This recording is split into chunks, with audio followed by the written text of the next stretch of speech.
Good afternoon, ladies and gentlemen, and welcome to the University of Bolton Stadium here in the northwest of England for the National Youth League Women's Under-21 League Cup final between Sunderland's Foundation of Light and Barking Abbey.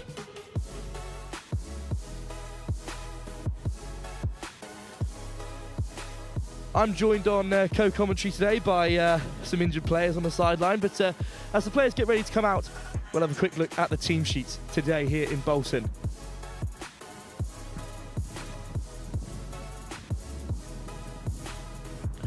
For Sunderland's Foundation of Light, Kayleigh Dunn is in net with a back three of Ella Wilson, Jess Spark and Forgie. Three in midfield, Millie Brewerton holding the midfield down with Liana Giles and Kira Skelton. And it's four players up front today, Kirsty James, Ella White and Emma Chiantar leading the line, and Layla Huskinson on that other wing. Grace Mackey and Millie Horner taking up their spots on the bench today.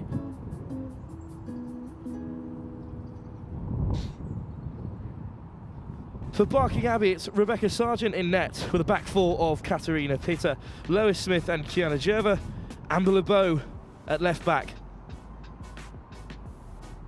In midfield, Charlotte Dance plays alongside Isabel Darby, Bianca Corradi and Alexandra Gatt. And then two up front, it's Boo Mills and Macy Woolcock.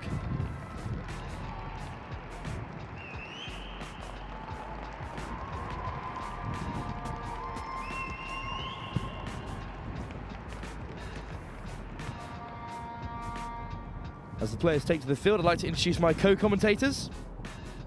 Please see your name into the microphone. I'm Amy Steele. Amy Steele joining us today from Sunderland. Emma Clark. And Emma Clark from Barking Abbey.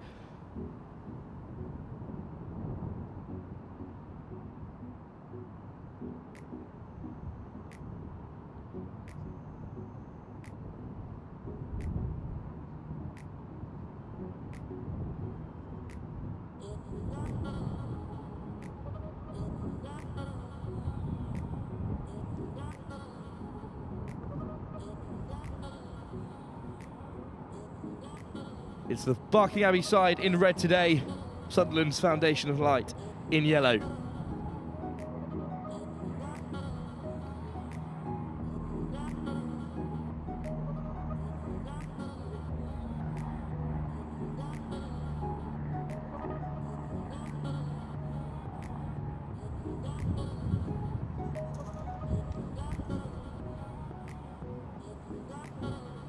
Players will line up for their team photos in what is a momentous occasion for both of these college setups.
So as the players take their huddles before kick-off, I'd like to bring in my two co-commentators, have a quick chat about the season so far. We'll start with you, Emma. Barking Abbey's road to the final, beating Bournemouth and Arsenal's Oakland Academy. Currently sitting top of your league. How do you think your season's progressed as a whole? It's been a bit up and down. There's been a few games where the scores have been a bit unpredictable this season for all of the teams. Some of the games we've absolutely smashed out the bag. Some of the other ones have been a bit disappointing, but the outcome that we've got now is absolutely amazing. And right now we're just waiting to see if we're going to win the league or not. So an unpredictable season for Barking Abbey. Amy, how do you think Sunderland's season has gone in comparison? We've had a few results that have been up and down as well.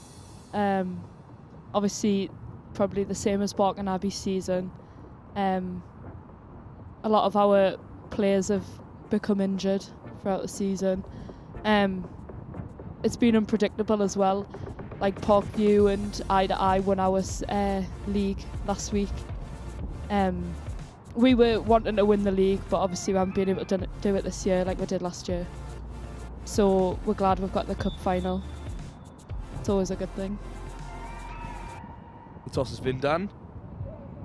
Captain for Barking Abbey today, Alexandra Gatt of Malta, playing at London Seaward in the week. Sunderland today, captained by Ellie White.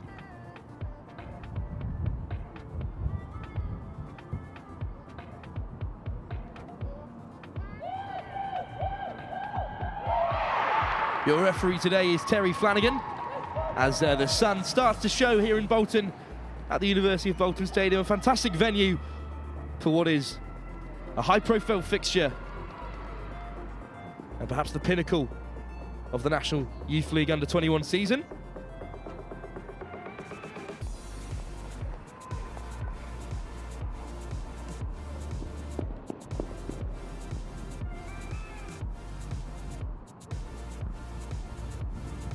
And it'll be Sunderland to get us under the way.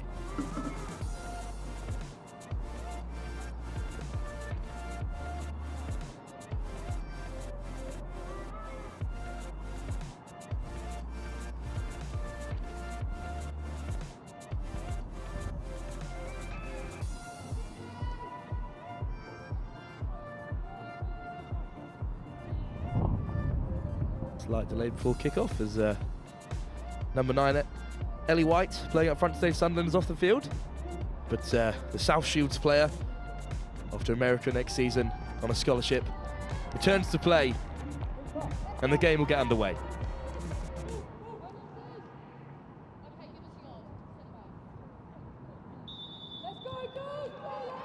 And a long season of cup competition comes down to today, as Sunderland will get the ball underway. Top interception there by Alexander Gatt. Goes racing down this right-hand side, but the ball will go loose.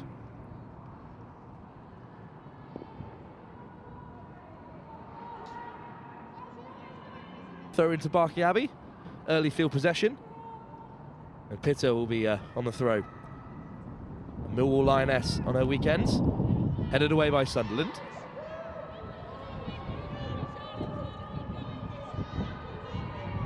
Excellent footwork on that far left-hand side. Sunderland come streaming down the centre. Cut out well by Barking Abbey. And it's played through by LeBeau. Cut out once again by Sunderland. Quick change of possession in this midfield. Till Barking Abbey come away with it.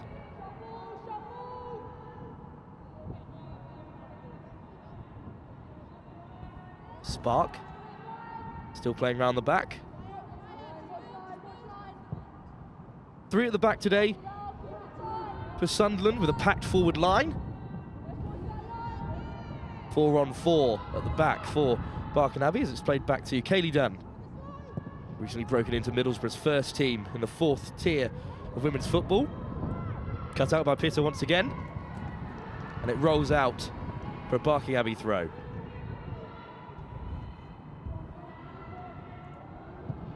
Cut out again in midfield. Chipped through by Charlotte Dance. And gathered by Dunn.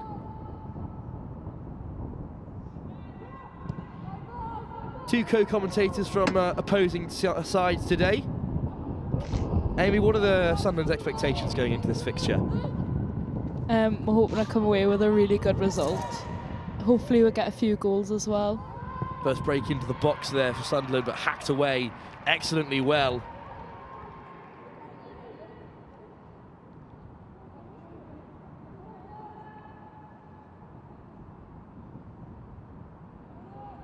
Thrown back into play. Sunderland will control it once more.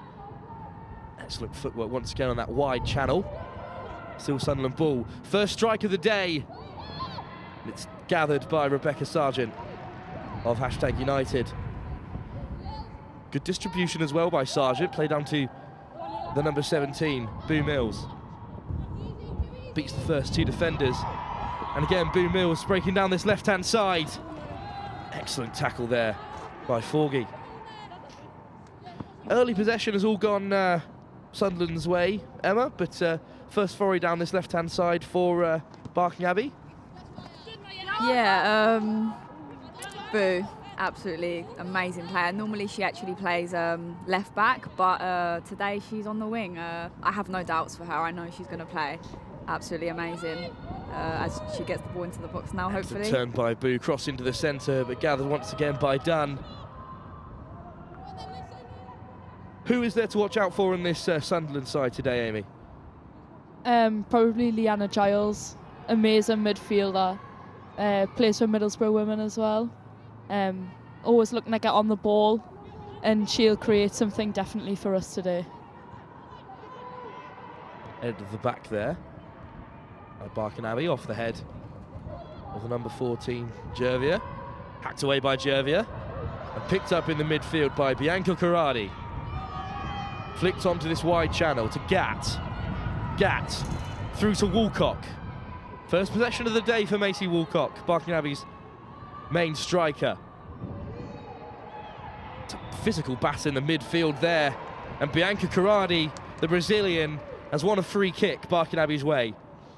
Excellent footwork there by Corradi. Has that been a feature of her play this season, Emma? Yes, every single game, in and out, her footwork is absolutely amazing. It'll be Gatt to deliver the set piece. But now it's been left for Katrina Peter. Another Barking Abbey player with a scholarship, hoping in the future off to America after this season. Whipped in by Peter, deflected off the wall. But it drops in the Sunderland block. Difficult to deal with there, but hacked away. Still Barking Abbey possession. Just inside Sunderland's half. Flick forward onto this left wing. And away goes Corrida once again. Corradi even. Tackle on that wide channel. And it'll be a corner for Barking Abbey. Sustained pressure now after some excellent football in this opening stages by Sunderland. And it'll once again be Peter to go forward and take this corner. How important have set pieces been for Barking Abbey this season? In some situations, definitely. Katarina's actually scored. She scored a very important free kick in one of the games that we had, and we've actually had a lot of our goals come from corners, who Kat is in charge of. Another dangerous corner there. And Peter. Loose ball in the box once more, but hacked over the bar. And now Sunderland will have an opportunity to build. It was flicked on in the box. Dangerous ball. Outside of the foot. Outrageous effort. But it's hooked high over the crossbar. Now Sunderland will play from the back.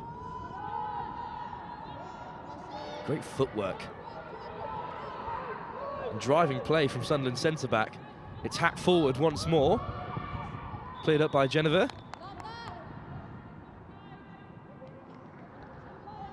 But offside is the call. That was great driving play there. from Sunderland's back three, looking to free Ella White, but caught offside. And now Rebecca Sargent will build from the base.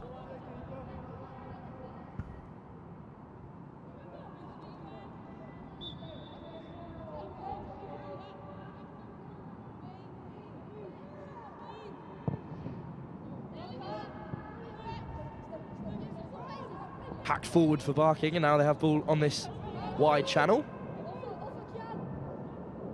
Picked up by LeBeau. Great footwork from LeBeau to beat the first man. But deflection there off of Skelton. Coming back from midfield. But Bow will get the ball underway. Here is Amber LeBeau, the Portuguese. It's bounced kindly there once again for Mills. Mills looks to get the cross in, but an excellent block in this wide channel by Forgy at the back.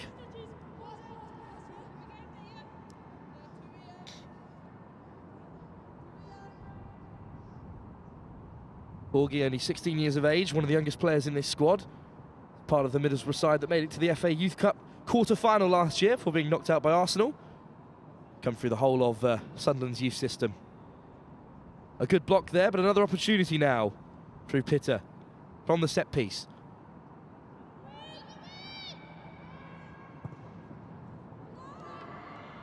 And it's headed on once again.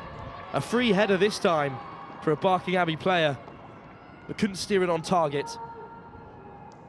That's 2 opportunities from the set piece so far for Barking Abbey. Any concerns early on for Sunderland, Amy? No, I think we'll be all right. We just need to learn to follow our players. We always have struggled with that this season now. A couple of goals have come from corners and set pieces for not staying with our players. But hopefully today we can stay with them. Hacked high into the air by LeBeau once more, but picked up in the midfield by Sunderland. Dispossessed by Karadi. Karadi looks to free Mills.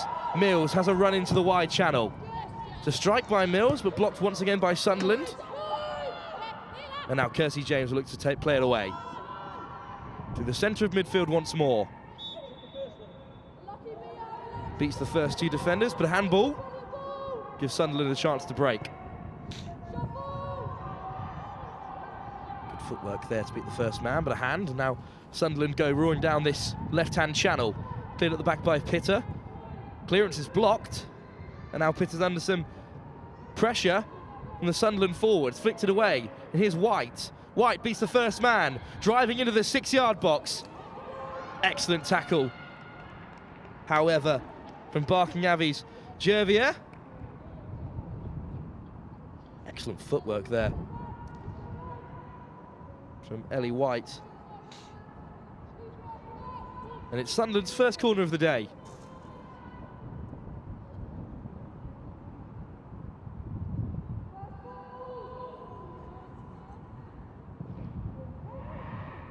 Swinging into the base, hooked on by Sunderland. The ball is loose in the Barking Abbey box, but cleared away by Mills. Swept up by Wilson, who plays it on to Brewerton, but Brewerton dispossessed. Wilson once again sweeping up at the back. Wilson doesn't keep the ball in play. And it'll be Barking Abbey possession. Once again, in Sunderland's half. Pitter with the throw once more.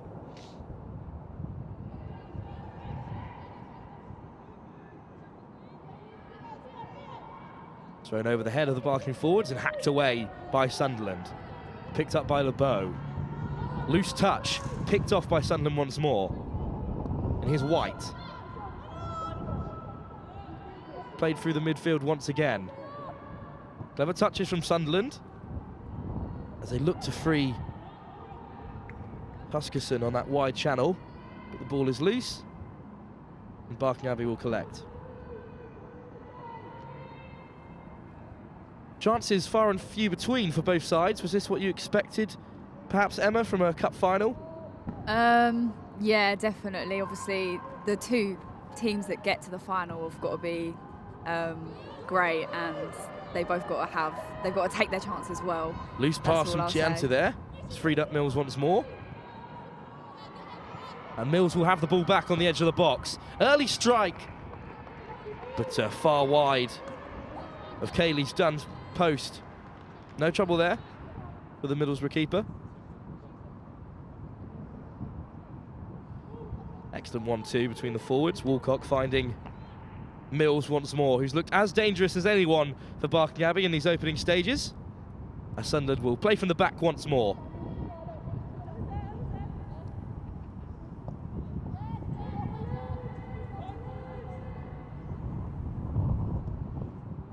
It's good play out from the back once more for Sunderland, who look to play through Chianta. Chianta pokes it through once more, but this time it'll be swept up by Sargent. Excellent play out from the back once more through Ella Wilson, capped at youth level by England. Really promising player. Training with Newcastle at the moment, as a few of these Sunderland players are, to the dismay of any hardcore Sunderland fans amongst you. But still Sunderland play through the back. Dislodged. And now Gatt will come away with it. But Gatt loses out once more. Huskinson back to the centre-backs once again. Looks to play through midfield, but dispossessed, and Mills will come away with it. Mills beats the first player. And Barking Abbey take back control. Smith. Hacked away once more. Skelton in the midfield, sweeping up for Sunderland. And now the foundation of light look to take it forward once more. Huskinson in the wide channel. Looks to find Sunderland's captain, Ellie White. White, Huskinson once more, looks to free up White again. Picked up by Corradi. And Barking Abbey look to find some joy down this right-hand channel once more. Gatt goes in strong on that wide channel. One of the two Maltese players to grace the field today. Sunderland's number 10, Emmy Chianta, one to watch out for. Currently in reserve for Middlesbrough, alongside playing for Sunderland in the National Youth League. A tough tackle by Gatt will give Sunderland possession once more. Flicked on that rear channel, but possession fed up once more, and Pitter will take the throw in once again.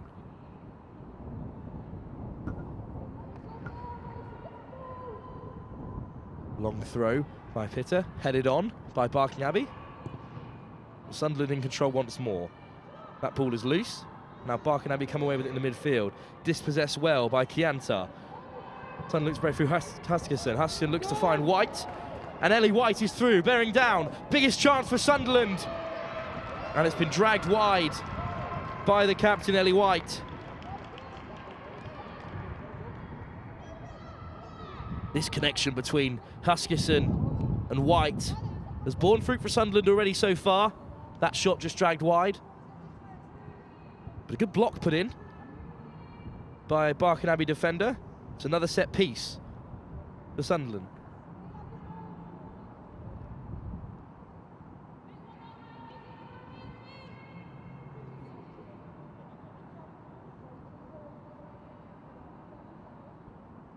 Quick change to the team sheet early on, as that's headed by Virginia there. Number 7, Kirsty James. And number 11 is Layla Huskinson, who took that set piece for Sunderland that Barking Abbey come away with. Carried up well by Pitter from right back. Blocked by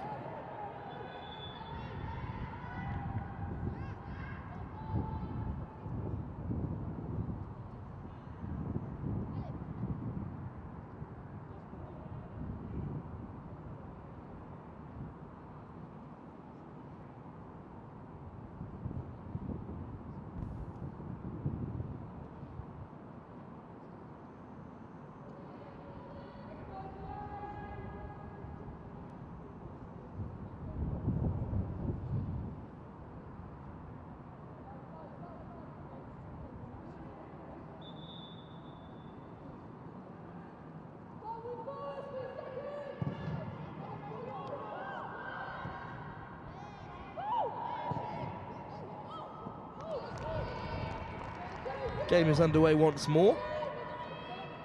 From that throw-in, but swept up once more by Kaylee Dunn, who's been solid so far for Sunderland. Hacks it upfield. Loose ball, latched onto by White, but dealt with by Pitter once again. Sunderland come away with it. Hacked away by Genevieve, but picked up once again by White. They look to leave it to the keeper, but the ball is loose. Finally hacked away by Pitter. Chiantar was right onto that loose ball. But now Barking Abbey look to counter through their number 20. Gatt down this right side, but the ball is loose of a Sunderland defender. And it'll be Barking Abbey ball once more. Miscommunication there, which almost allowed Sunderland's Giles onto the ball. Another player playing with Middlesbrough. Stayed in this group since under 14. But Barking Abbey will get us underway with a throw.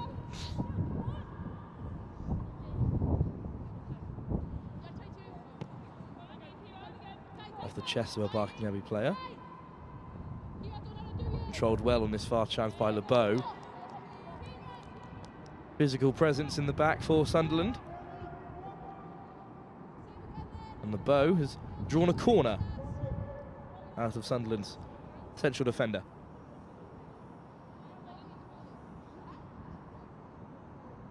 This game, like all finals of the National Youth League, brought to you by Instant Replay. If you are interested in having your game filmed, please do get in touch with Instant Replay through their social media channels or on www.instantreplay.co.uk.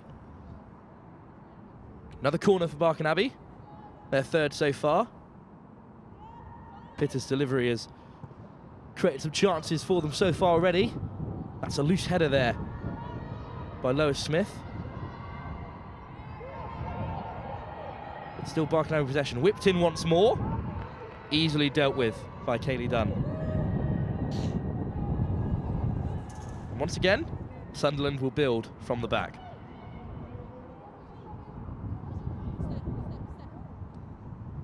Forgy into midfield. Wide to Huskinson. Really excellent progressive run there, and Ellie White looks to latch onto the ball. Swept up once again by Sargent. Sargent's throw is cut out once again, but it's been swept up in the midfield by Dance. Once again, Sunderland claim back possession. Excellent footwork on that far right-hand side.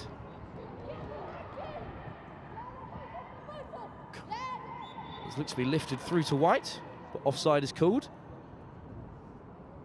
Excellent play by Chiantar once again.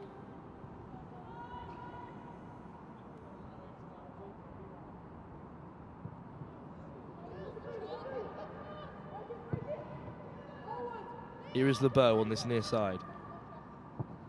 Looks to free up Mills. First touch by Mills, keeps it in play. Hacked away by Forgy. One of three at the back for Sunderland so far today.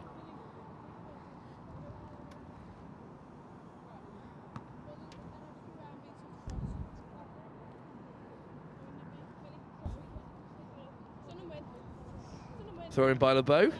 Headed out by Sunderland once more. So you talked earlier, Amy, about Sunderland's hopes to back-to-back titles in their division. Unable to do so this season. What would you put that down to? Definitely Stevie Mack's tactics.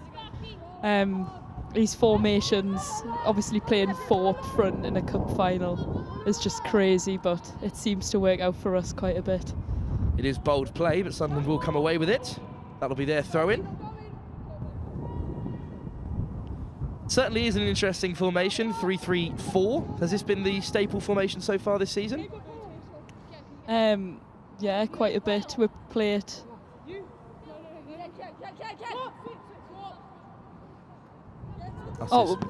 We played it quite a few times this season. Normally we play 3-4-3, but I think Steve wanted more of an attacking side today. It's Mills with the attacking so far. She looks to whip the ball forward. Cleaned up once again. by Dunn.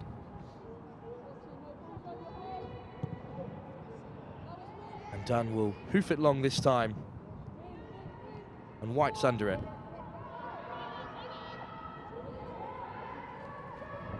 Headed on. Hutchinson battling with Peter on that far side. The free kick's been awarded. We've seen Barking Abbey's danger at the set piece already today.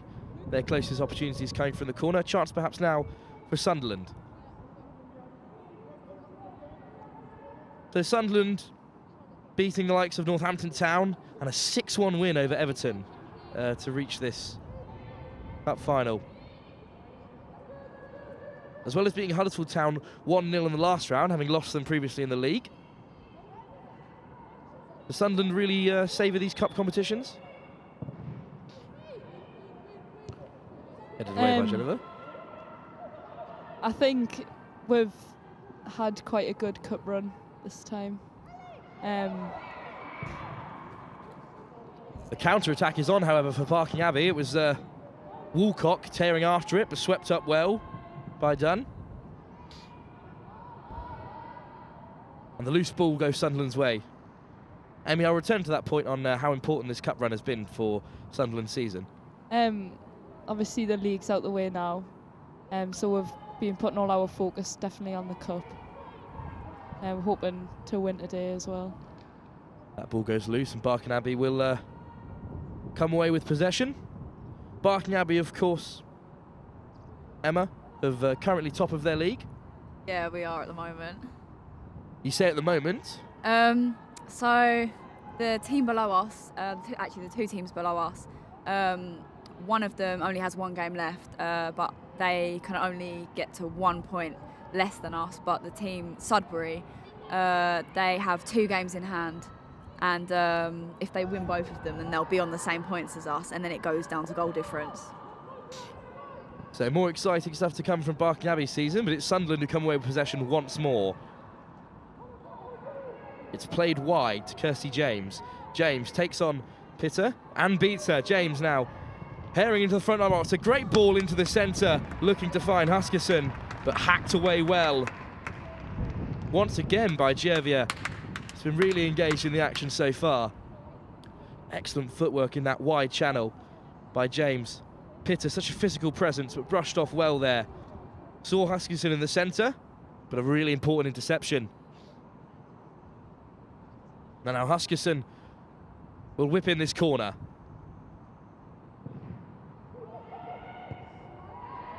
Headed away by Gatt, but swept up for Sunderland on the edge of the area. Excellent footwork to flick the ball forward, but offside once more.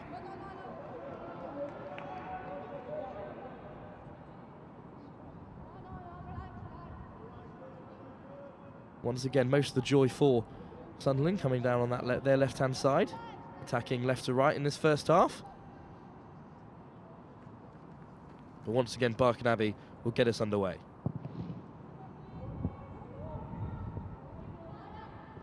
Kick is latched onto by Woolcock. And Woolcock will come away with it. But excellent defending there by Sunderland's midfield. And Huskisson will play it back once more. Sunderland's ball-playing centre-backs who have had some real joy in creating the play so far. But it's Sunderland's number 8, who's been incredibly important in midfield, Leanna Giles. Here's White, come away with it. Huskisson. Cross forward there, but cut out once more by Barking Abbey. And Barking will come away with it. And here's Mills on this left-hand side. Mills looks like Barking's most dangerous player so far. She goes driving forward once more. Finds Woolcock, back to Mills. Mills now on the edge of the area. Battling hard with Izzy Darby. Sorry, with Jess Spark. We'll come back to turnover possession. Excellent work by Spark. Mills has looked so dangerous there. Spark got in front of her player. Currently with Newcastle. Hacked away once more by Sunderland. And Chianta will come away with it. Here is Chianta once more. as Sunderland look to spray it wide to find these 4 attacking players. Here's Brewerton. Plays it back once more. Sunderland happy to control the pace of the game.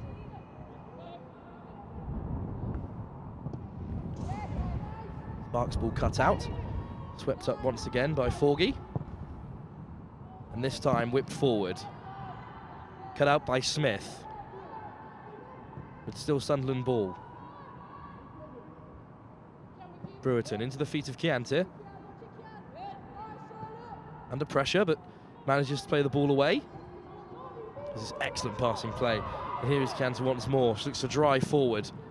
Looks to slip the ball through, but White will pick it up. Here's the captain, Ellie White. Excellent period of possession here for Sunderland. The ball is flicked through on this wide channel. But James has been called offside. So Sunderland really are in control of the possession so far in this game. Amy, is that how things have looked across the season? Especially in games with lower teams in the table. We've had a few hard games this season, obviously, with Parkview. But we did beat them in the cup, which was always a good thing.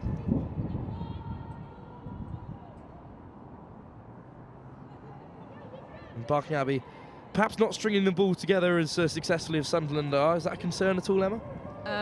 No, not at all. We have a tendency of having very good comebacks, and if things aren't going right, we quickly get our heads back in the game. Still level, just under half an hour gone at the University of Bolton Stadium, as the sun beats down on this National Football Youth League Cup final between Sunderland and Barking Abbey. Another throw-in, following the ball being hoofed forward after that offside. Pitter with another opportunity. It's a long throw in search of Gatt. Chested down well by Gatt, and the foul is given. And once again, Barking Abbey will have an opportunity from the set piece. Very close control from Gatt. Under real pressure there from Sunderland's very physical back line.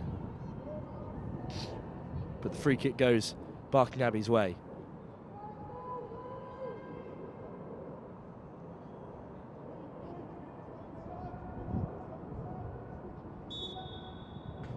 And Pitter will swing this ball in.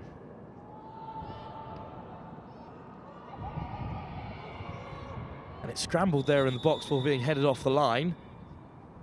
Kayleigh Dunn came to claim that ball, but collided with the Barking Abbey player. And now they've gone down. There's a real scramble in that box. Kayleigh Dunn did make contact with the ball, but also contact with a Barking Abbey player.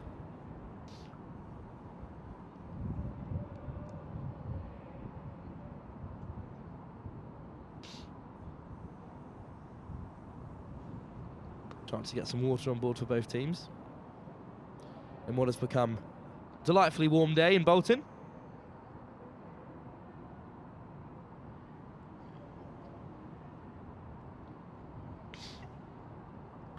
We've talked about injuries already for both sides today. How big a problem have injuries been in this season, Emma? Yeah, we've picked up quite a few injuries along the way, myself included. It's definitely had an impact on where we've had players in different positions and all things like that. But we've kept the same formation, and the BA standards definitely haven't dropped. And I think it just goes to show how committed all the girls are to winning and doing what we love, which is obviously playing football. And Amy, other than yourself, of course, a fair few key players out for Sunderland so far this season? We've had a few ACL injuries. Millie Horner is probably the biggest one. She's been a miss for the Sunderland team this season. She only did it a couple of weeks ago though, so she's obviously missed out big time on this game that I think she would have done really well in. So yeah, we've had quite a few injuries as we've only got one sub on the bench today.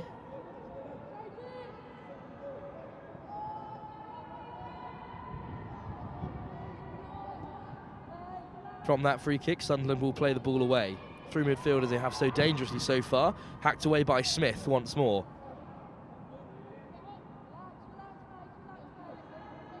Woolcock looked to get on the end of it, but swept up once again by Dunn. Great play at the back, as we've come to expect from Sunderland. They look so composed in that back three. Skelton, back to Fogey once more. Spark. Tries to slide the ball through, but it's been picked off there by Gatt. Gatt comes away with it into Woolcock.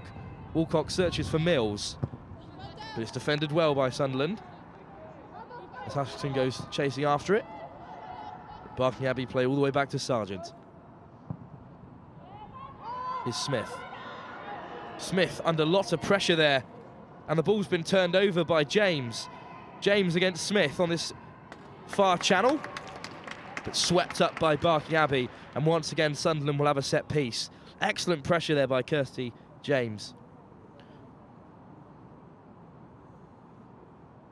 Again up against the physical presence of Smith.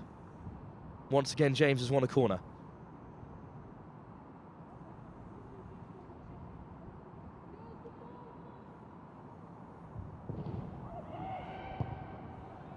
Headed away by Gatt, but still played onto the edge of the box. Brewerton. And James skims Gatt once more. Still Sunderland possession on the edge of the area. Strong tackle.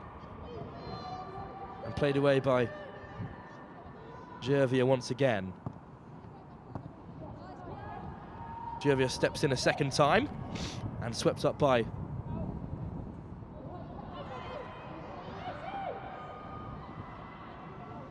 turned over once more. No chance of a counter for Barking Abbey, but they've picked up the ball again. Here is Woolcock to LeBeau. LeBeau looks for Mills. That ball has gone loose, and Mills has an opportunity. Strikes it with the outside of the foot, but after missing the header, Ella Wilson has recovered really well.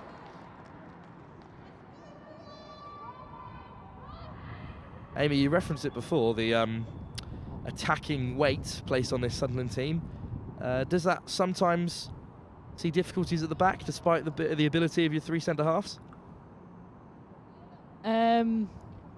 Sometimes, but I suppose our midfield always drop back and help out our centre-halves. To be honest, for the last 2 years, some of us have been here, we've always played with three at the back. So we've always just got used to it.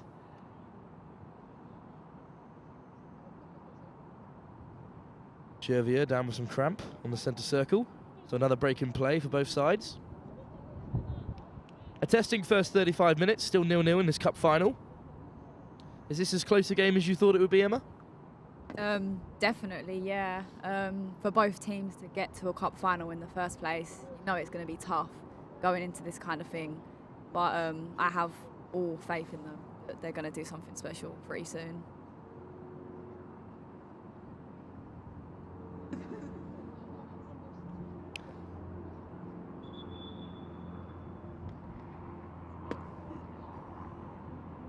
Some fighting words exchanged between my two co-commentators. Interesting decision to sit them so close together. But it really just shows the competitive nature of this competition.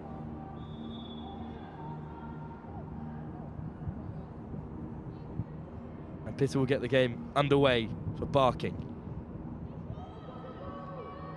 Physical play in the midfield between the two number 10s. Sunderland come away with it.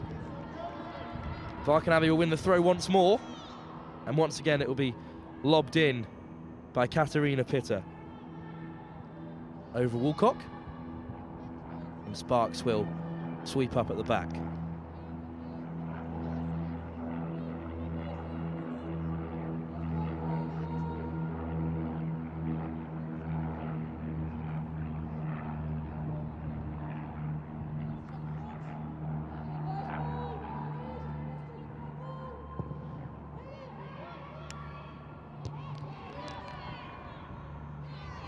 Still 0-0 as Sunderland hack it away. Flicked high by Corradi. And once again, hacked away by Dance. The centre-back of the London City Lionesses, moving into midfield today. Off to Southampton Uni in the summer. Good pressure there, but Sunderland break away well. Here's Fogey.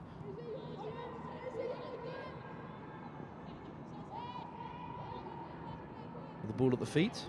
Back to Spark of Newcastle.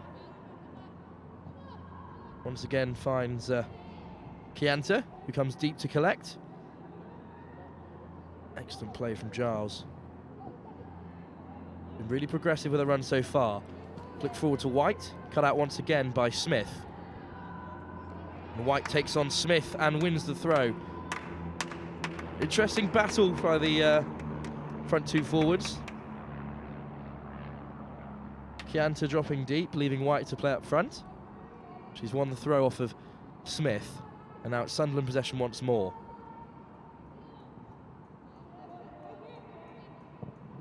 It's whipped forward once more. That ball has gone loose.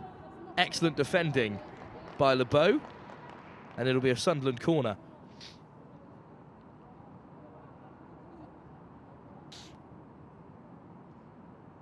Lovely ball forward. Searching for Huskinson, the wide player. But great defending by LeBeau. Now Huskinson will whip in the corner. Outswinger. Finds the head of Giles. Been Sunderland's most progressive player from midfield so far. Borough's absolute finest, Leanna Giles. Travelled from Whitehaven to play for this team over 4 hours. Been in since under 14s. Ball goes loose once more. Now Barking Abbey will come away with it. Corrida, but her pass is cut out once more by James. Wide to Wilson. And James put under pressure there. And Gat comes away with it. Plays it to the wide channel. A really tough tackle there by Spark.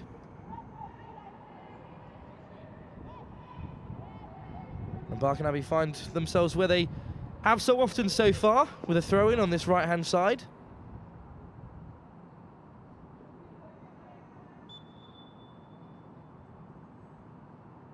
Searching throw for Walcott once more. Hacked away by Sunderland. And Peter will have another go.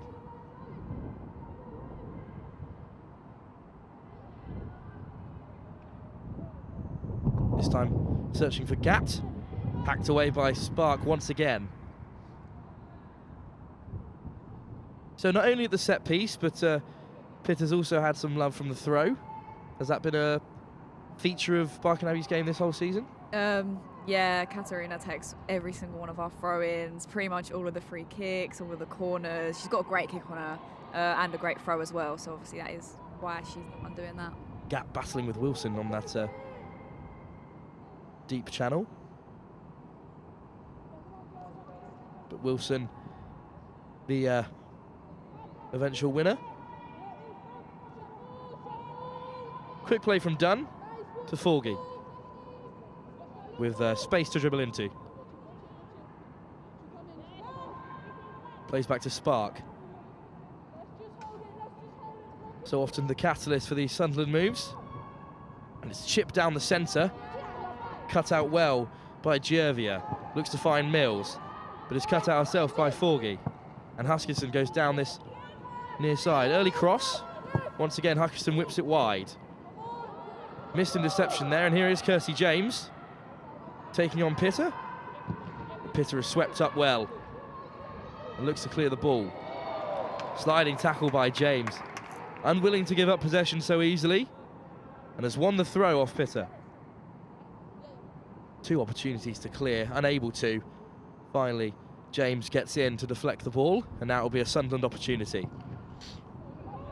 It's loose once more. Pitter has the opportunity to clear, but only to the edge of the area. Cleaned up well by Gervia. And now White to LeBeau. Looks to find Mills, but it's been cut out by Forgy once again. Under pressure from Mills. Swept up well through the midfield. And it's tapped wide excellently well. And here's Huskerson. Taking on Jervier. Cut out once again by Dance. He's been sweeping up really well in that midfield.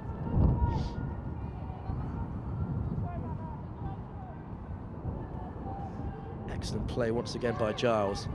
Find Wilson. Wilson making this run all the way through and has found Kersey James with the space in behind. Kersey James is one-on-one, hits the strike, and at the far post! It was Huskerson coming in at the far post, and offside has been called. Excellent searching run from Wilson. 1-2 played for the midfield, who freed up James, who's looked so dangerous. And as that ball is whipped in, LeBeau unable to catch Huskerson, but she's been played offside. The Sunderland supporters to my left on their feet there. Unfortunate not to go in front, you might say, Amy? I think it was a dodgy decision from the ref, to be fair. I don't think it was offside. We were definitely in view of that, and I do not think that was offside at all. In fairness, you would say that, Amy.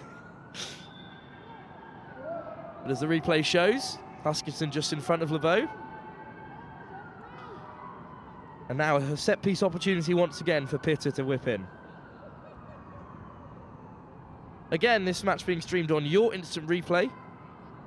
If you'd like to see one of your games with commentary on a live stream, then do get in touch on yourinstantreplay.co.uk. The ball's whipped in by Pitter. Played down well by Corrida.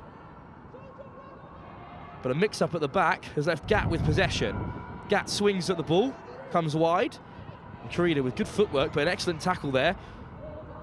Now Sunderland looks to break. Here's Wilson. Played wide once more. Wilson with a searching run. But Pitter can sweep up at the back. And from a dangerous opportunity on the edge of the Sunderland area, they've countered well. Here's that opportunity once more. It's more of a shot than a cross. Hence why Huskerson just offside there, but really excellent play from Wilson, who's looked to get involved with the play more and more.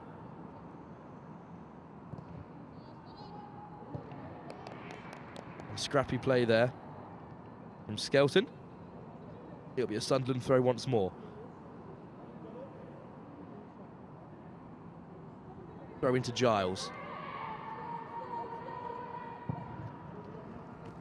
Giles can go back to Forgy. He flicks it forward. And it's been claimed well in the air by Sargent. It was Kira Skelton making the run into the box. But following that collision, Rebecca Sargent has gone down. It was a really searching ball. Really excellent ball into the box there, well weighted. But really brave keeping there by Rebecca Sargent to deny Kira Skelton the opportunity. And with that collision, the referee has called half-time. A really tense affair so far. Just like to get your closing thoughts on the half. Amy, how do you think Sunderland will be feeling coming off that first 45? I think we've played really well to start off the first half.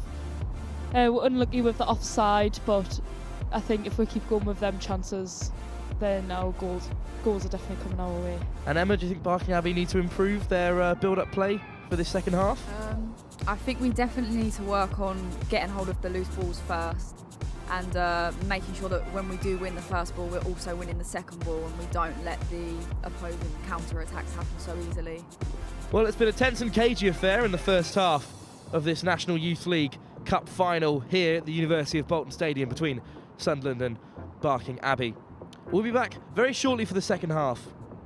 But while you wait, if you're interested in playing your football abroad, perhaps in the sunny Spain, through Spain's premier academy, FC Malaga City, then you may be interested in this promotional video here.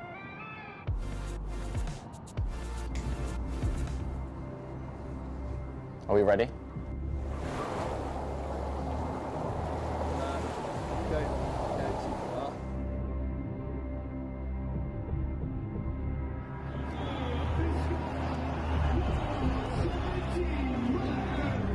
Jacob, why are you here? Redemption. I came to the academy in 2017 when I was 16 years old. I chose another path and it didn't work out for me, so I'm back a second time to make it right.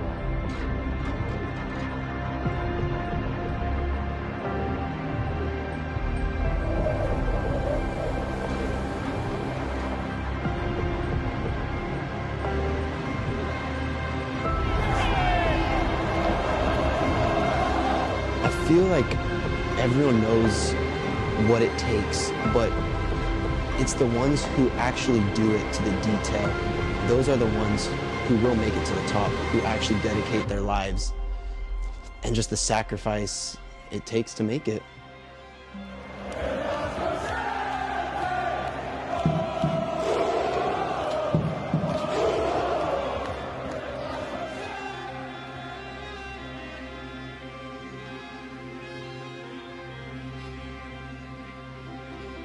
Wow. Like everyone else, football is my identity. Like since I was a kid till now, it's the one thing that's been consistent in my life, and I feel like it brings everything else together. My friends, my brothers, my family, my life in the US, my life in Ghana, and now my life in Spain.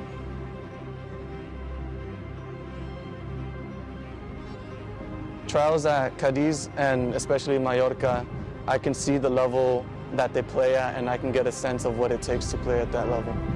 Football, it means a lot. It means freedom. It means escape. It means love on and off the field. It means the will to keep going and to keep driving. I'm Jacob Thompson from Brighton, England. I'm Cameron Williams from San Diego, California. My name's Angel Ariola, and I'm from Las Vegas, Nevada. Kobe Osewusu, I'm from the United States and Ghana. Hello, I'm Mario Abumitri from Beirut, Lebanon. This is FC Malaga City.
Well, there'll be a change of ends for the start of this second half.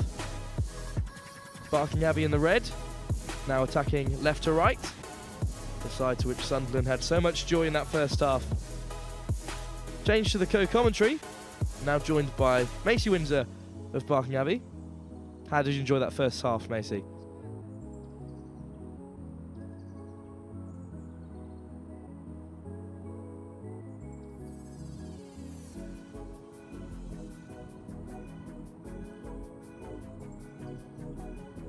But hopefully we can see a change in possession for us this half. Hopefully be a lot more to come from Barking Abbey, currently sitting top of their Southern Premiership division. There will be one change for the start of this second half. Alicia Garwood will replace the injured Sargent, who was very solid in net for Barking Abbey in that first half. Tell us what differences Alicia Garwood has as a goalkeeper to Sargent. So as we can tell, Alicia is a lot smaller than Becca. But however, she's also as good as a keeper as Becca. Her distribution is like perfect pretty much every time. Even though she's small, she can jump higher to get all the balls that are like higher than her. But overall, yeah, she's a very, very good keeper. Playing her club football at Billericay at the moment. Another thing to add about Alicia, she's also been to a couple finals herself, and going to penalties is also another strong point of hers, being able to save it and deal with the pressure of them. Penalties, of course, always on the cards in cup finals such as this. This, of course, being the National Football League Cup final under 21 age group.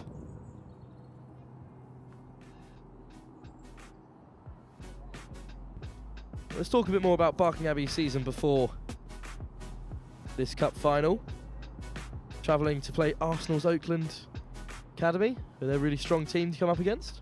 I mean, they haven't been the strongest team that we've come against, but obviously it was quite a good game for the girls. But yeah, they're not our strongest opposition, but they also are quite a good side. In the last round, of course, you came up against the B team of the current Foundation of Light Sunderland side, beating them 5-0.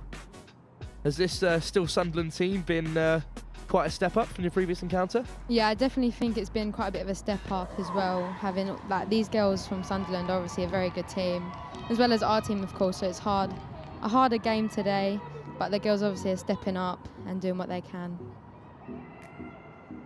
So referee Terry Flanagan, in full control of that first half, will look to get the game underway once more.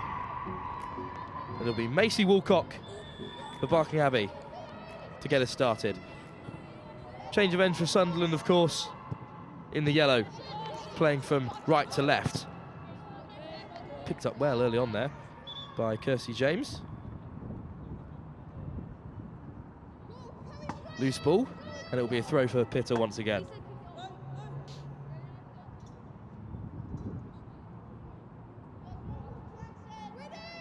Long throw in search of Gatt on the right wing.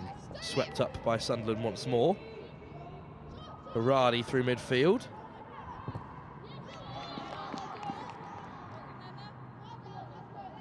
That ball's gone loose. Barking Abbey will play once more. Well, of course, welcome back Amy Steele to the commentary box as well. Welcome back, Amy. How was the mood inside the change room for Sunderland?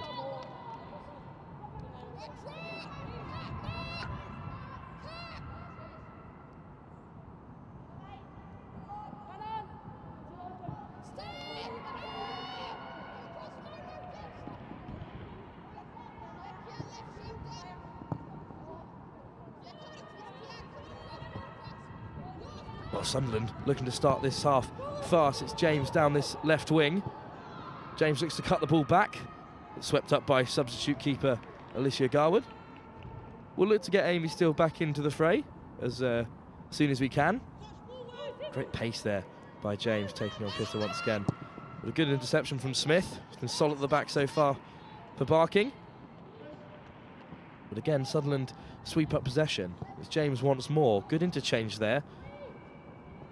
And now here's White, the captain. Swept up well, once again, by Chianta. But that loose ball picked up by Garwood.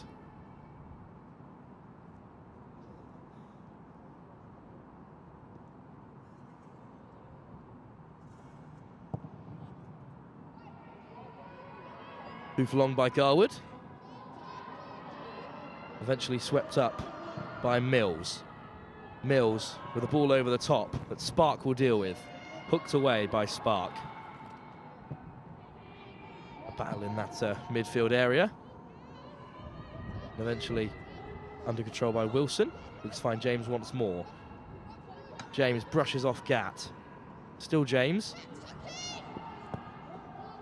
But swept up by Smith once more.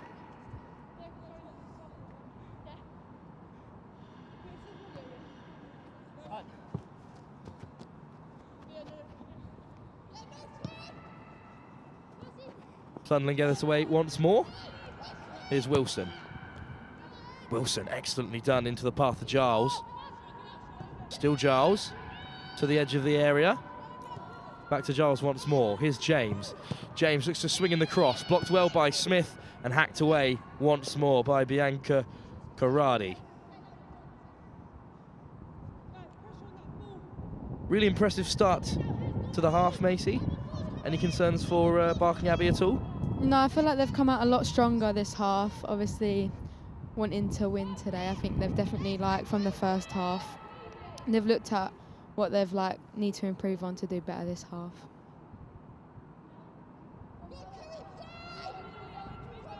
Barking Abbey possession once more. Long throw from Pitter. What we expect at this point. Looks to find Gat. Cut out by Wilson, who will take it forward. Really progressive play by Wilson. Forcing the tackle of Corradi.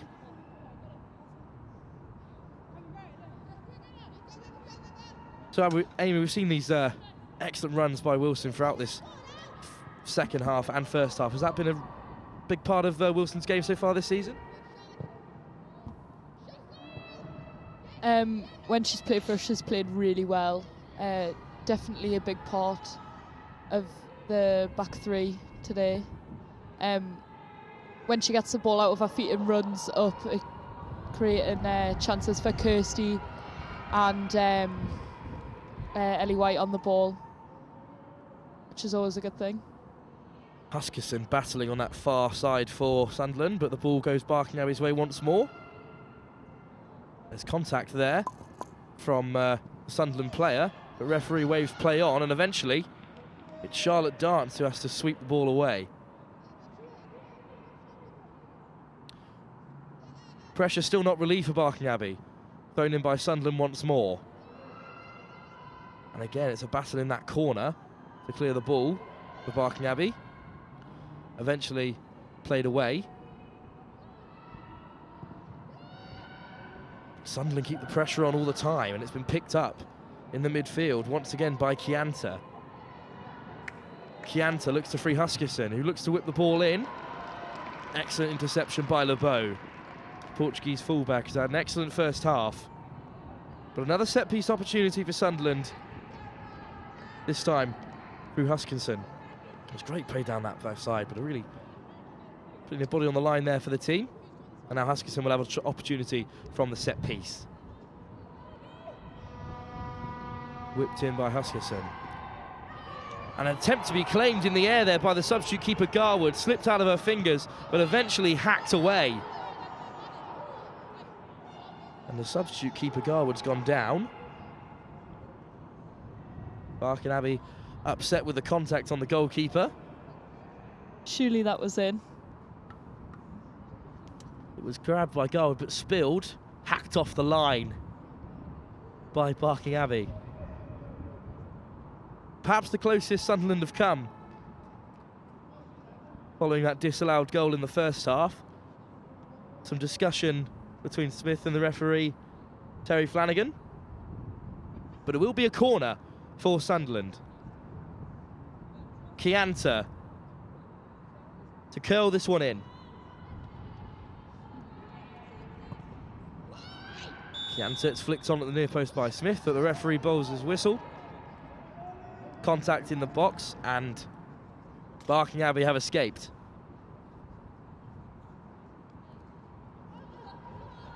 Another tense moment for Barking Abbey, Macy. Yeah, no, that was quite a tense little moment there, but obviously our defender's done well to get that off the line. I think it was Amber. She's done really well to clear that off the line there, as well as Alicia getting hold of the ball as well. Lois clearing it.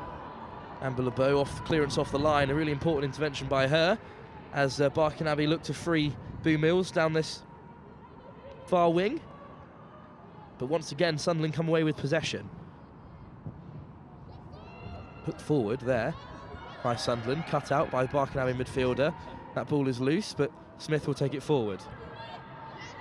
Smith loses out to Wilson, but regathers and hooks forward. But it'll be cleared up safely by Forgy.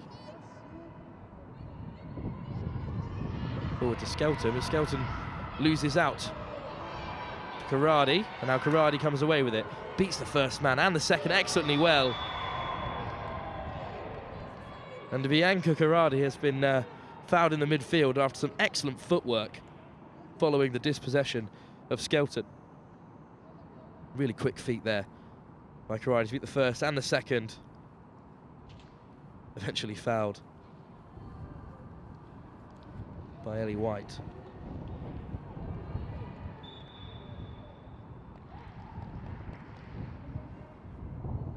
Another set piece from inside their half, which will be hooked forward by Jervia. And they've gone to the wide channels. Hooked on first time towards Mills. Flag is up from the assistant referee, and Mills has been called offside. Still a stalemate this far into the game, Macy. Who are Barking Abbey looking forward to possibly break the deadlock?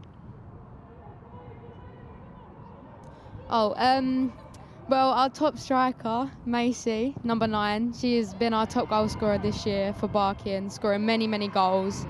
With her pace as well, she's incredibly fast, and it's very scary for other defenders. And it was Carida attempting to free off Woolcock, but once again, Wilson comes away with it. So looks to find White. The ball is loose, swept up at the back. And now Karadi comes away with it once more. And again, Wilson intercepts. Ever present at the back for Sunderland so far, as has Forgy and Sparks on the ball now. Quick play through at the back, but it's been cut out by Mills. And now Forgy comes away with it again. Through the midfield. Brewerton under pressure, but finds Wilson once more.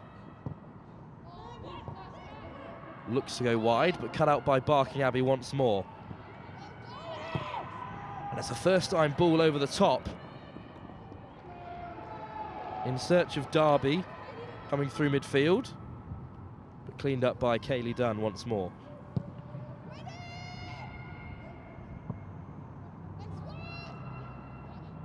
Second ball eventually falls Peter's way for Barking Abbey. And it's cleared by Garwood, the substitute keeper.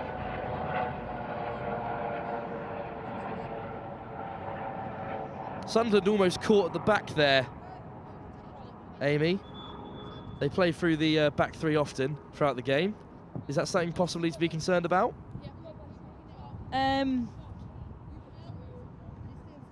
Well, I think we're quite comfortable on the ball at the back.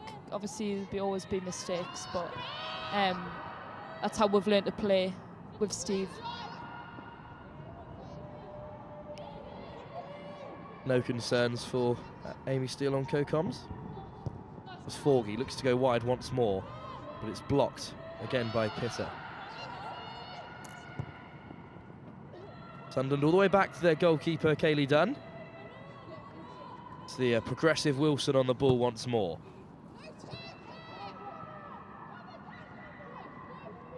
Kirsty James comes deep to collect. Now sitting in midfield. Looks to take on Pitter, who's copied her man all the way upfield. It's excellent play on this wide channel by Gatt. Pulls it back to the top scorer, Woolcock. But Sunderland come away with it once more. Excellent play there by Giles once again. Wilson beats the first man. Sunderland with the ball on halfway, looking to build once again from inside their own half. Giles on the ball once more. Played forward. Sunderland looked to chip the ball through, but it's been swept up again by Barking Abbey. And cleared by LeBeau. Clearance finds Mills with a bit of space to run into. And Mills comes away with the possession and is tripped by the Sunderland player. There'll be a free kick Barking Abbey's way.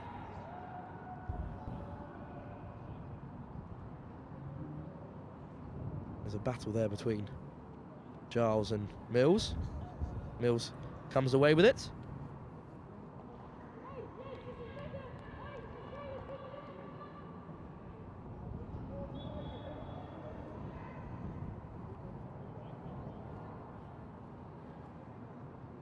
This game, of course, being brought to you by Your Instant Replay. If anyone watching would like to get their games live streamed, do get in touch with Your Instant Replay through their social media or at yourinstantreplay.co.uk. Free kick by Gervier, whip forward. Dealt with at the back by Sunderland. Now Giles looks to pile on the pressure, but it's cut out by Gervier once more. Now the Giles has looked really dangerous coming forward. Still Sunderland build from the midfield. Cut out again by Barking Abbey. Forgy whips it forward. And the loose ball is collected by Mills. Dispossessed excellently well. And Ellie White always looking for work. Sunderland captain today. Draws a throw from Kiana Gervier. He's been really solid at the back today so far for Barking Abbey. Brewerton looks to find Wilson once more. And that ball has been slipped through excellently well to the captain White. White's one-on-one, and White has beaten the goalkeeper. The substitute Alicia Garwood has been beaten by Sunderland's captain, Ellie White, the South Shield striker, the most dangerous goal scorer. And it's been slipped forward, and Sunderland have opened the scoring. Excellent play through the midfield. Wilson once again beating players in front of her. That's an excellent pass by Skelton. And slipped through the legs of Garwood. Amy Steele, you must be delighted with that. Certainly am. Very composed on the ball from Ellie White. Well, that has opened the scoring in this National Football Youth League Cup final. Ellie White playing in the 5th tier of women's football, but today representing Sunderland, and has opened their scoring as Barking Abbey look to respond. The ball is whipped into the box and Mills will control it. Looking to take on Huskisson, back defending for Sunderland and winning a corner. Macy, will Barking Abbey look to respond straight away? Yeah, I definitely think so. We've had quite a few corners this game, so hopefully we can make something work from this one. It'll be Pitter once again to whip in this ball.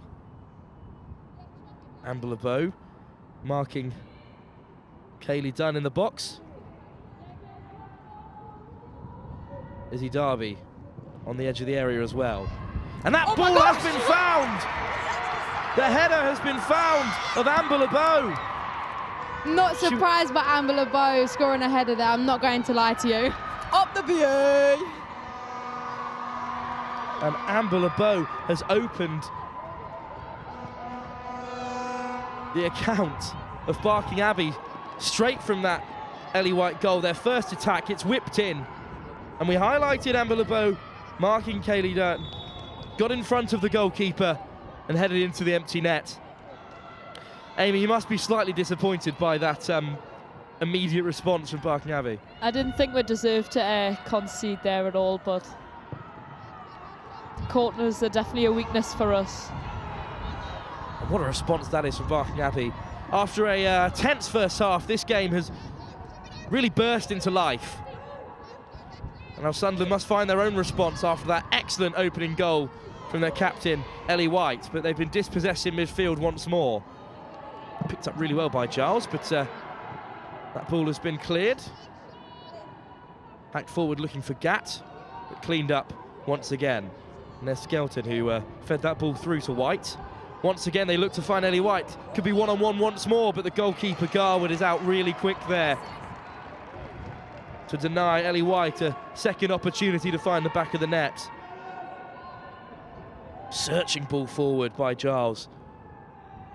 But great pace from Garwood. Garwood looks for LeBeau once more, but the ball has gone out of the side.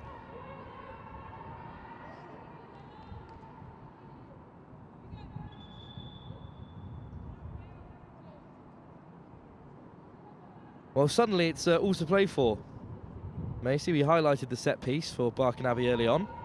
Yeah, it's quite a tough game now. I feel like both teams are really up for it, especially now it being 1-1.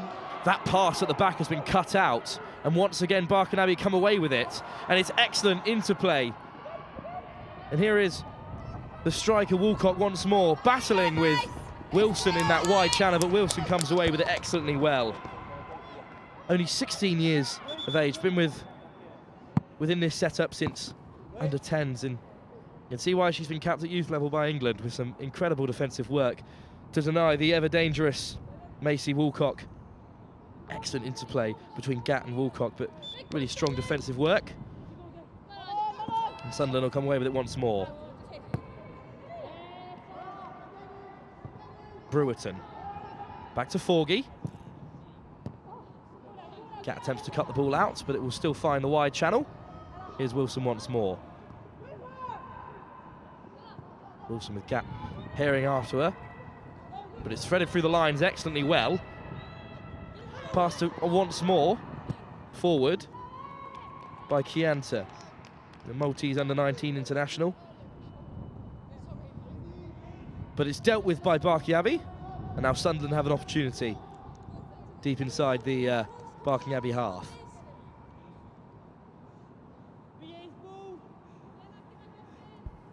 Wilson with the throw. Hacked away by Barking Abbey. Still Wilson in possession. Now Peter comes away with it. Hacks it upfield, looking for Mills. And she's found Mills. Excellent footwork, looking to slip through. And it has slipped through Macy Woolcock. But an excellent block there by Sparks. Excellent ball forward there from Mills. Looks to be cut out there by Wilson, but misses the ball. Really important block there by Jess Spark.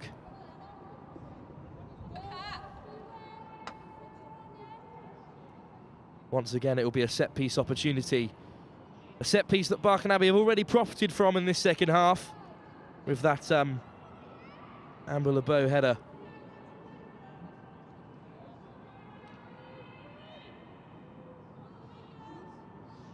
It'll be Peter to swing the ball in once more. Off to Coffeyville College in Kansas next year with a scholarship. You can see why with how the set pieces function so efficiently for Barking Abbey. Not this time, as Kaylee Dunn looks to collect the ball.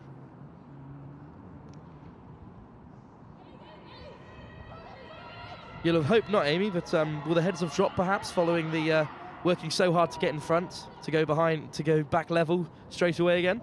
I don't think our heads will drop. We'll definitely work hard.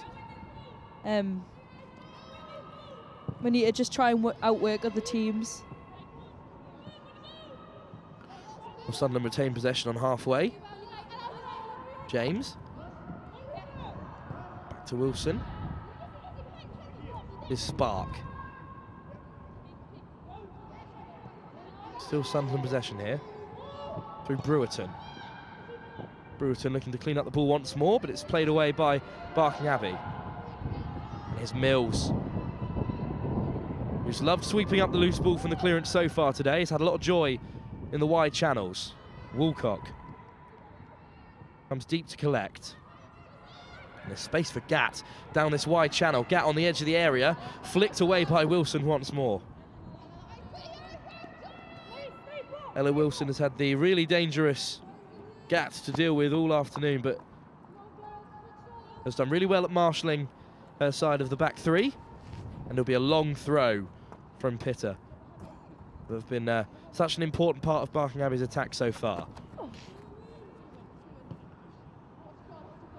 And the header finds... Well, it was an excellent throw to find Gatt, but trailed off the field. And now it will be Kaylee Dunn's ball.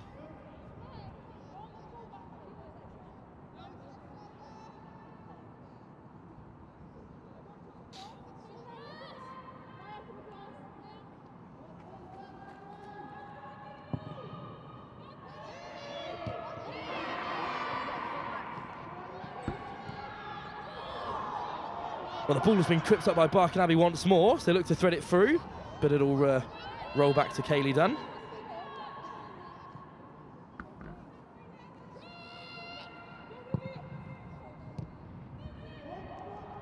That clearance has been picked off by Barking Abbey once more.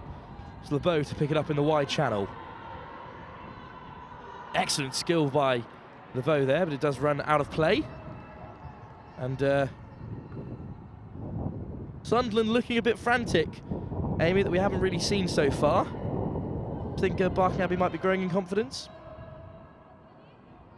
Yeah, I think they are growing in confidence, but hopefully we can keep our heads.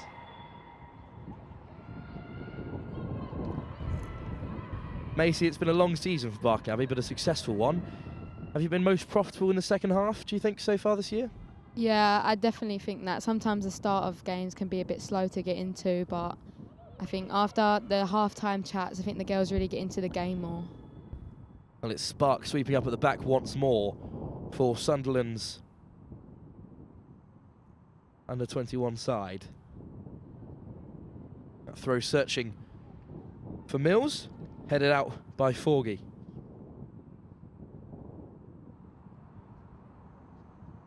Tempo seems to have dropped a tad on the field for both Barking Abbey and Sunderland, but this throw might offer up opportunity as Woolcock looks to find LeBeau.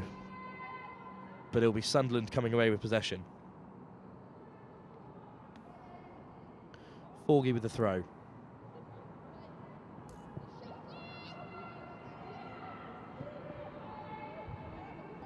And here's Wilson once more, looking wide for James.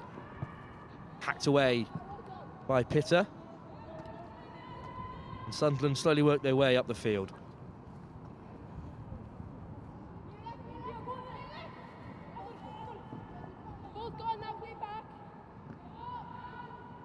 Concise play from Sunderland, slowly building up from the back. Here's Giles with a forward burst. Wilson to James once more.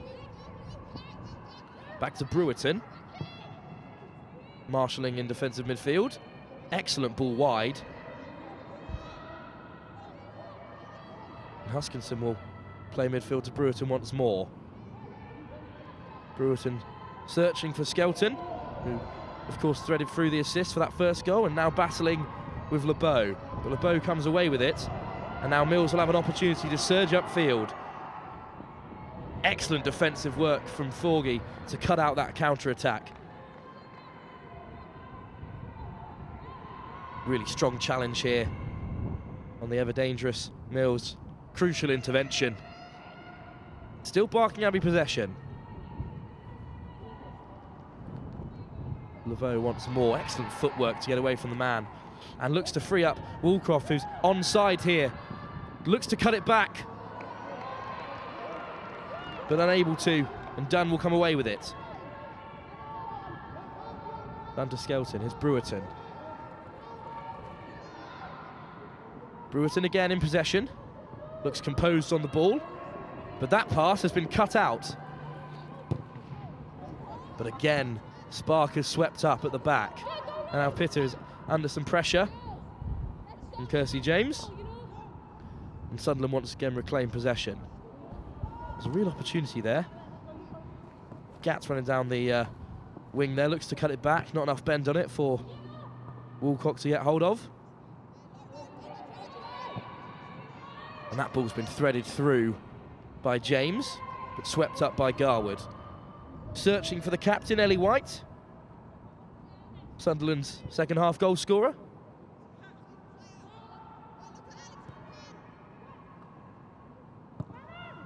Pitter finds Gat once more. Excellent touch by Gat. Take it beyond Wilson, but Wilson back in possession. Flicks it through to excellent work from Giles once again. Progressive midfield play to beat two defenders. And Giles looks to find Chianta, but is unable to. Still the ball through James. It's kept Sunderland's possession. Kirsty James back to Spark. Searching ball wide to Skelton. Big tackle there from Charlotte Dance in defensive midfield. There's a nice Sunderland opportunity, but still in possession. Giles. All the way back to Forgy.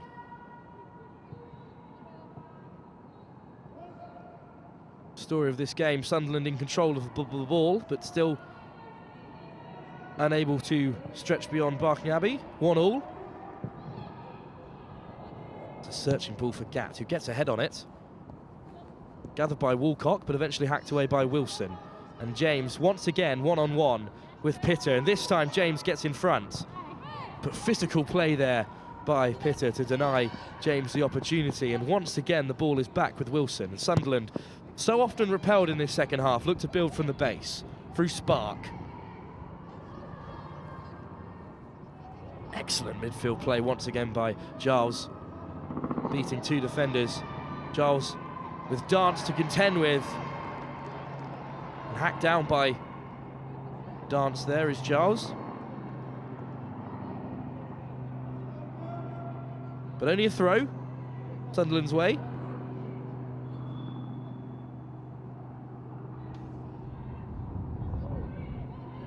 Flag up on the far side. The referee has now given the free kick on the advice of his assistant referee. And an opportunity at the set piece for Huskisson to whip in the ball into the Barking Abbey box. Flicked on by the defence and now cleared well. But Forgy does well to gather and halt any chance of a Barking Abbey counter-attack, and the ball is back with Garwood.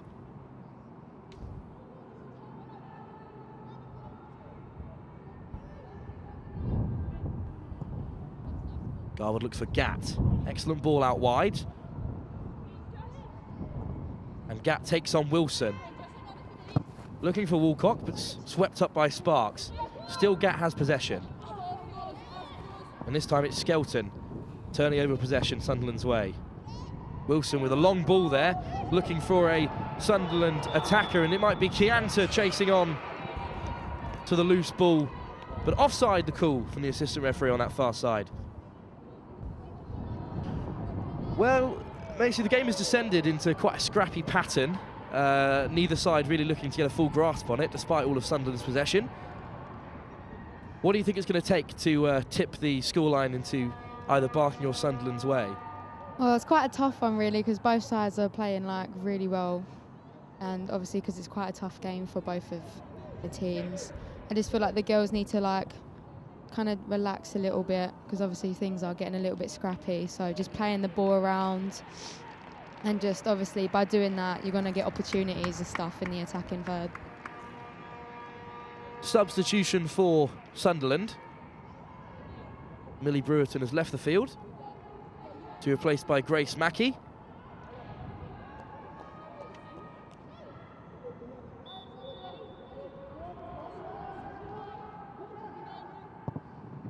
Barking will get us underway.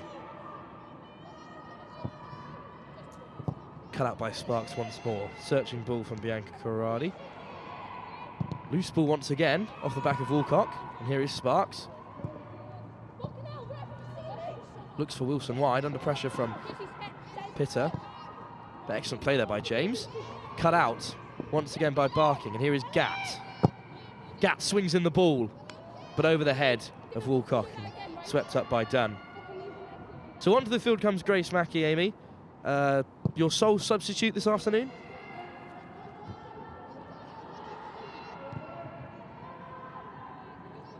Yeah, I will only substitute this afternoon. Obviously, because of injuries, we haven't got good players, enough players at the minute. It's been difficult with dealing with this season as well, having a lot of injuries. Another searching ball. This time looking for Gatt. But Spark has dealt with it once more. So where will Grace Mackey fit into this side, Amy?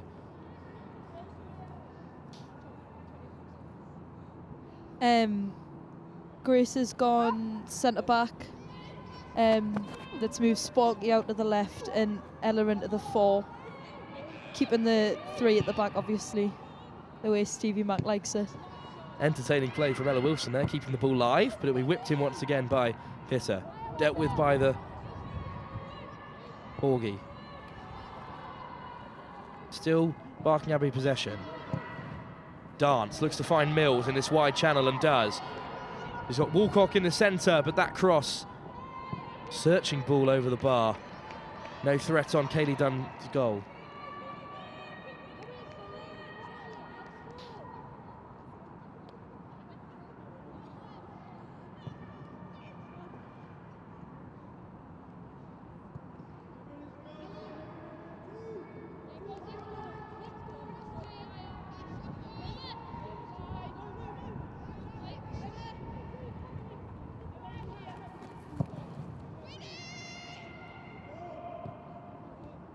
Sunderland win the flick on.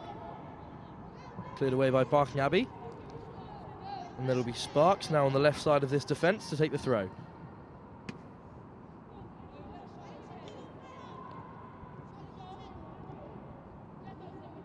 Macy, a good spell for Barking there. Perhaps their longest spell in possession of the game so far. But no shots on goal.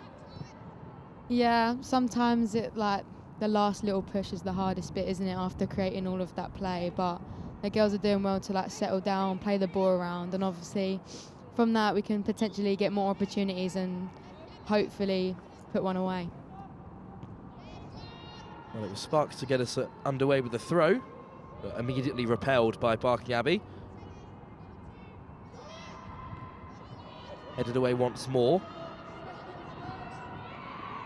Collision in the midfield. Finally, Gatt comes away with possession and takes on Sparks. Early cross into the centre, but it'll drop easily for Kaylee Dunn to deal with. Searching for Mills in that wide channel. It's good work there to take the ball away from Spark, who's been so solid at the back for Sunderland. But that cross, too close to Kaylee Dunn's goal. Great footwork in the midfield once again by Chianta. Forgy sweeps up. Here's Skelton. Finds Giles in the wide channel. Giles with the early cross through the first few defenders, but not through Pitter. Who clears the ball away. Mills keeps the ball in field, but not according to the assistant referee, and there'll be a throw-in for Sunderland. Difficult ball for Skelton to deal with. Under pressure at the back are Sunderland, but still they play through Spark. Searching ball out wide, cleared by LeBeau. Is Giles once again with the ball in midfield, taking on 2 Barking Abbey midfielders. Now here's Skelton, bit of space on this left-hand side. Chooses to play through Wilson. Further forward in midfield now. Excellent footwork to shake off Barking Abbey defenders. Again sends Dance the wrong way. Giles through the contact, but a free kick given after that collision between Giles and Karadi. See, there is a swing of the leg there from Liana Giles. Clearly unhappy with the referee's decision.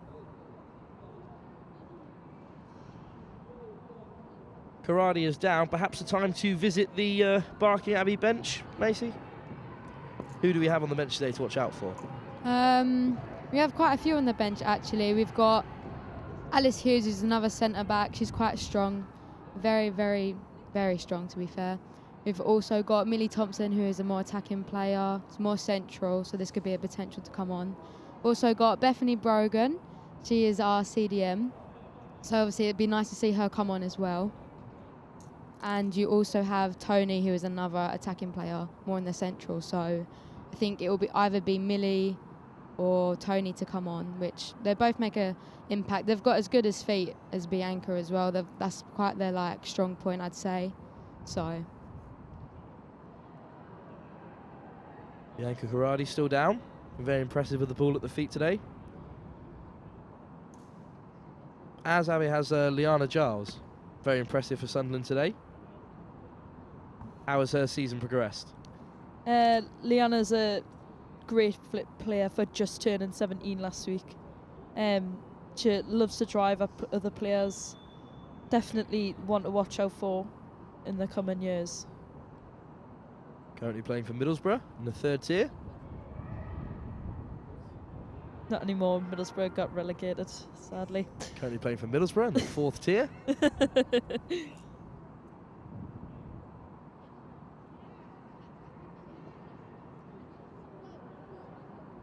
Not terrible news for every player on the field today, based in Sunderland.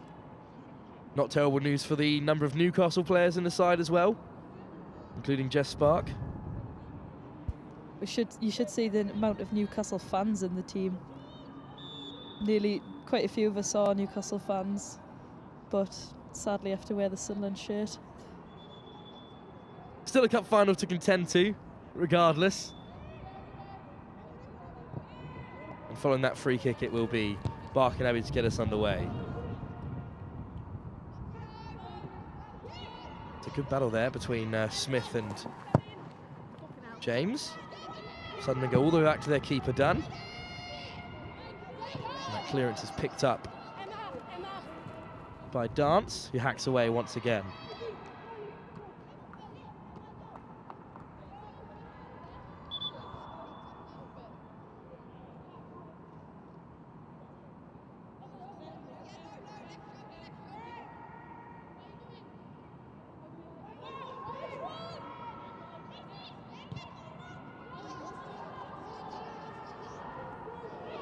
And it's picked up again by Sunderland. They come storming into Barking Abbey's box, but the referee has blown his whistle.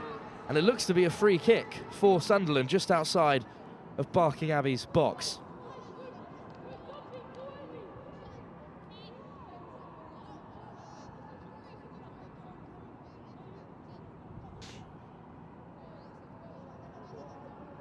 Excellent work once again by the progressive fielder Leanne Giles.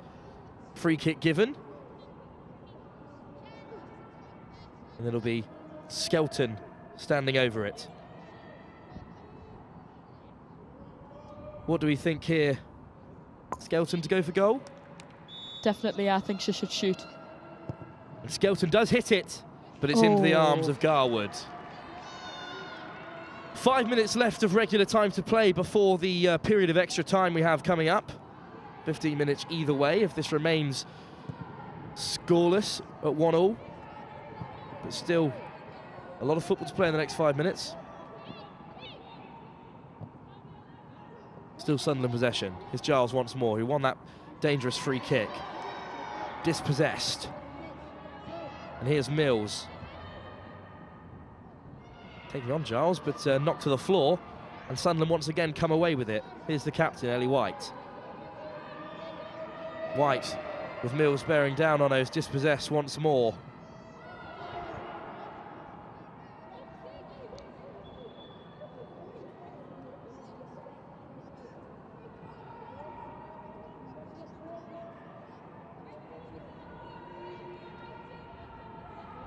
Once again, Possession returns to Barking, a free kick there. It's gone Barking's way.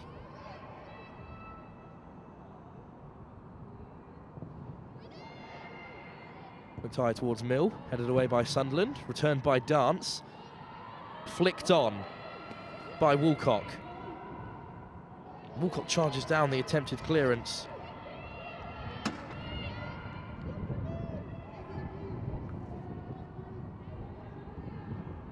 Still Sunderland ball.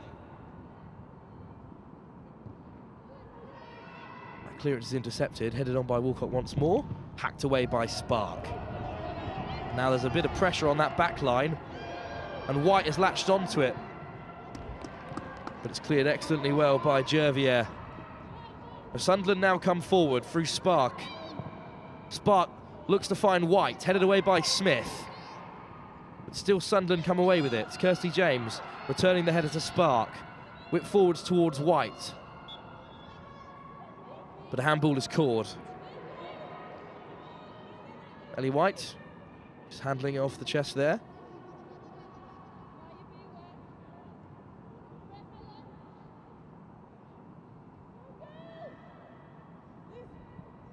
Two good crosses in there from Jess Spark from centre half. But Garwood will get us underway. Spark has missed that ball. An attempted clearance has been picked up by Gatt. Gatt looks to whip it in. It's over the head of Dunn, but headed away well by Forgy once again. And Sunderland come away with it. Huskerson loses out, and now Mills has it behind the defensive line. Searches for Woolcock. Good touch in the midfield, but cleared by Spark. Good first touch there in the box. Excellent first touch. And now Wilson will come away with it. Wilson has White in front of her, beats the first man and the second. Still Wilson in possession. Dispossessed well by Jervier, and now Gatt. Potential counter-attack for Barking as they look to whip it wide, and Mills is all alone on this far side. Looks to find Woolcock in the centre, but it's excellent defending once again by Sunderland as they come away with it. Sliding tackle in the midfield there has sent the ball out off the field, but striker Macy Woolcock is down. Excellent counter-attacking play here. This is a brilliant ball by Gatt to find Mills. Mills with only Woolcock to pick out. It's really excellent and powerful defending there by Sunderland to deny that opportunity.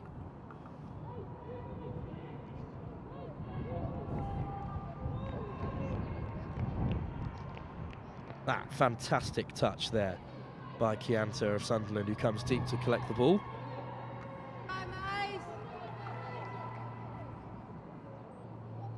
We've seen flashes of brilliance today from Emma Chianta. Perhaps one of Sunderland's players who could make the difference as we perhaps head into extra time. Unless either one of these sides can pull a late winner. There's a mix-up at the back there, but Dunn does well to clear, and now it's Sunderland possession once more. Here is Chianta beating the first man and the second defender. Chianta to Wilson. Wilson looks to go wide, and James is chasing after it. James in behind the defence. Dispossessed well by Pitter, but it will be a Sunderland corner. An excellent counter-attack by Sunderland.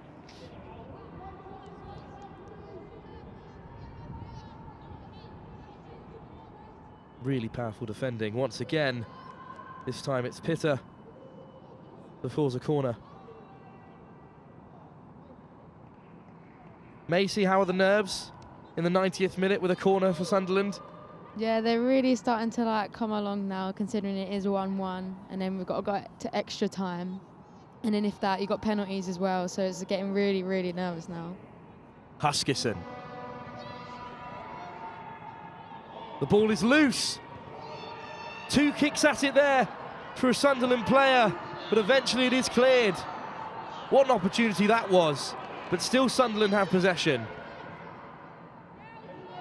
Skelton goes wide to Spark. And Mills has caught Skelton napping there as she looks to head the ball forward.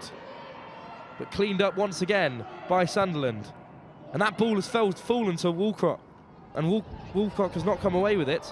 Instead, it's Wilson, who shrugs off the first defender. Still, Wilson comes away with it. But Ellie White is lingering offside.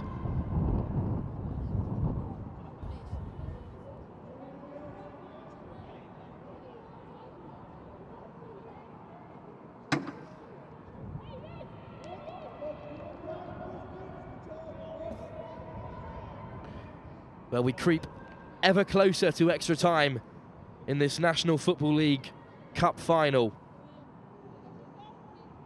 Garwood to get us underway in the closing stages of regular time. The ball is over the top of the Sunderland defenders. But Dunn has the opportunity to clear it away, but it's been deflected. Woolcock chasing down the clearance, and it's been swept up by Mills. Eventually it's Giles getting back to clear. Well, that was a heart-and-mouth moment for Kaylee Dunn, waiting for the ball to roll back into her hands, realising too late that it wasn't going to make it. Excellent work by Woolcock. And following that clearance from Giles, it'll now be a Barking Abbey set piece.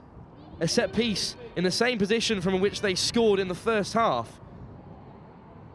Amber LeBeau positioned in the same spot she was the last time Pitter whipped in this corner. And again, it's Pitter. This time goes deeper. Smith is under it. It's still in the Sunderland box. The referee has blown for a free kick. And the end of regular time. Well, a back and forth encounter.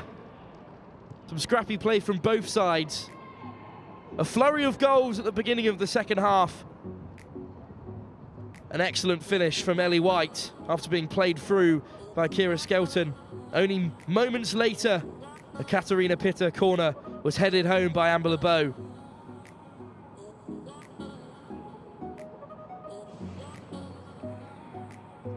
See this first excellent midfield play by Wilson, who's been so progressive.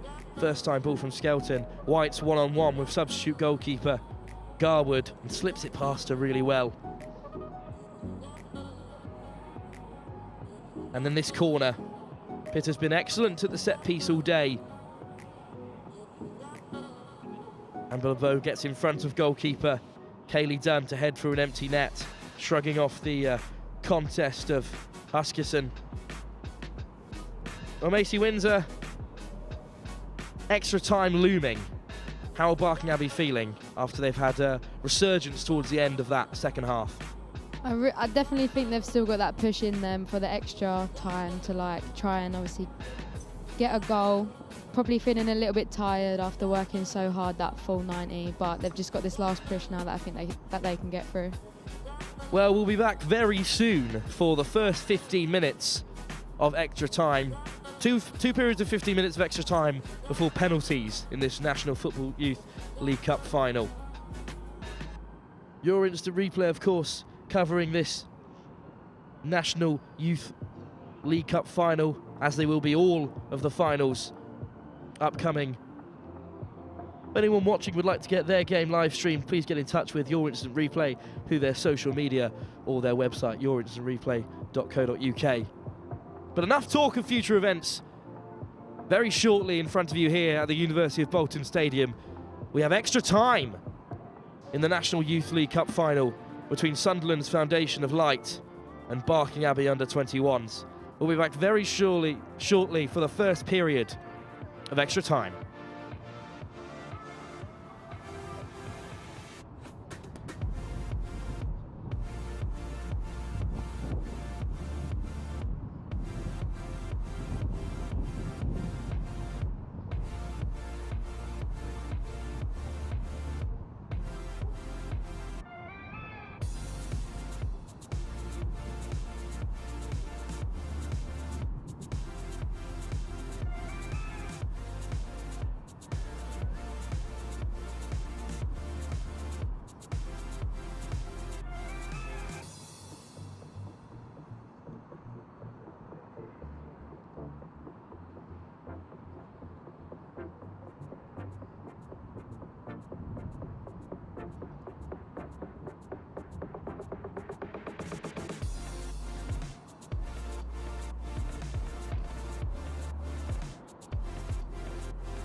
Well, we're underway at the University of Bolton Stadium for the first period of extra time.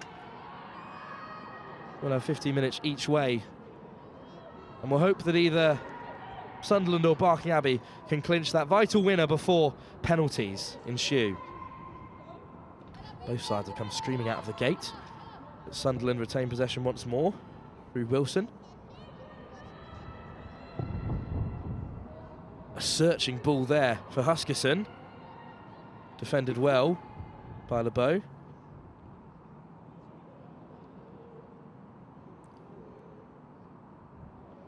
And Garwood will roll it out to Smith. Finds Pitter.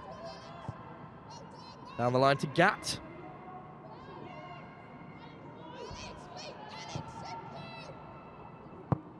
Gatt and Wilson taking each other on.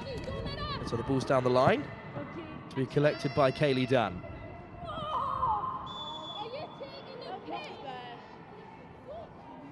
And a push in the back there by Wilson. It's given the free kick Barking Abbey's way. Gatt went down with a shout. Do apologise for any bad language that was picked up on our on-field microphones. Strong response.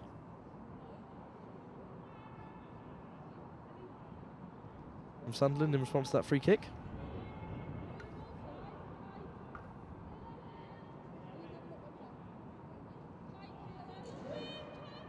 But once again, it'll be Pitter to whip in this set piece for Barking Abbey. Headed away by Wilson to the edge of the area. Dance takes on one, attempts to free up Mills.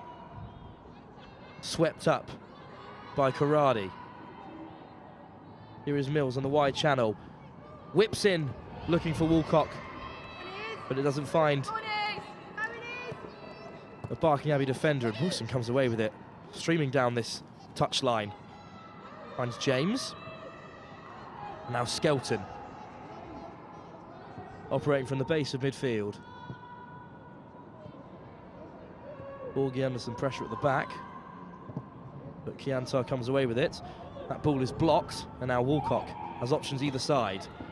Looks to take on the defenders herself. Forgie gets a touch, but only as far as Mills. Mills strikes it! But can't find the target. But a positive opening to this period of extra time for Barking Abbey, Macy. Positive start to the extra time.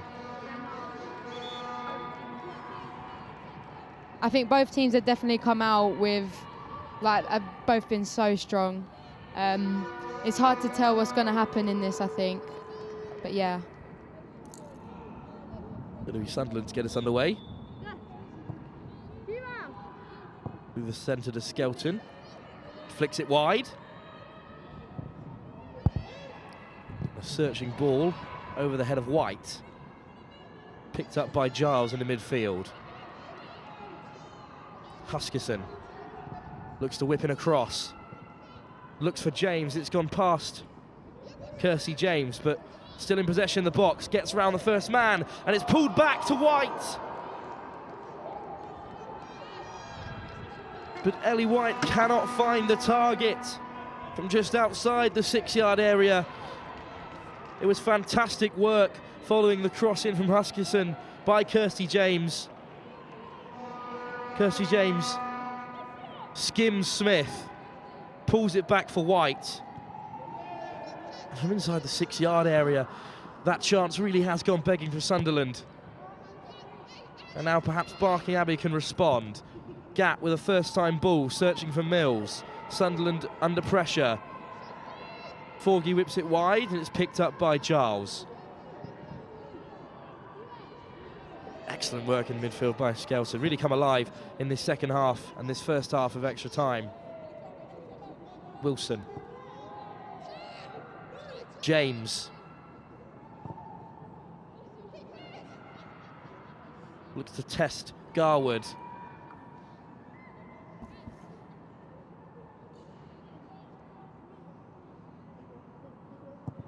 Now Garwood gets it away. Cleaned up by Wilson in midfield. But now Gatt is in possession following that deflection. Gatt with a first-time cross once again. Searching for Mills, but no luck from that ball so far. The Skelton with excellent work in the midfield to beat the first man.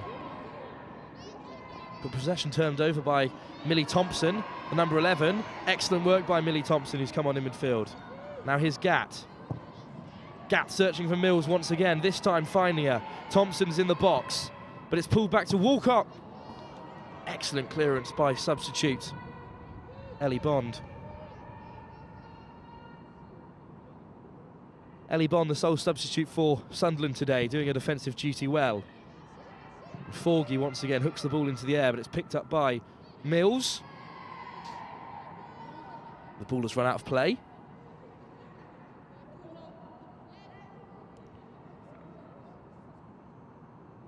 The referee goes to check on Forgie, who took a hand to the face, perhaps from Boo Mills. And it will be another corner from that dangerous side that Barking Abbey grabbed their solitary goal from in the second half. Whipped in once again by Pitter. Looks for Smith, and it's gone behind everyone and found the trailing leg of Woolcock, but the referee has given a foul. See how close Woolcock is to putting the back of the neck over everyone, over Smith, and Woolcock's trailing leg can't find the target, and it'll just be a goal kick for Kaylee Dunn to clear with. Picked up by Huskerson. Play for Chiantar, who's gone deep to collect. Here's Wilson.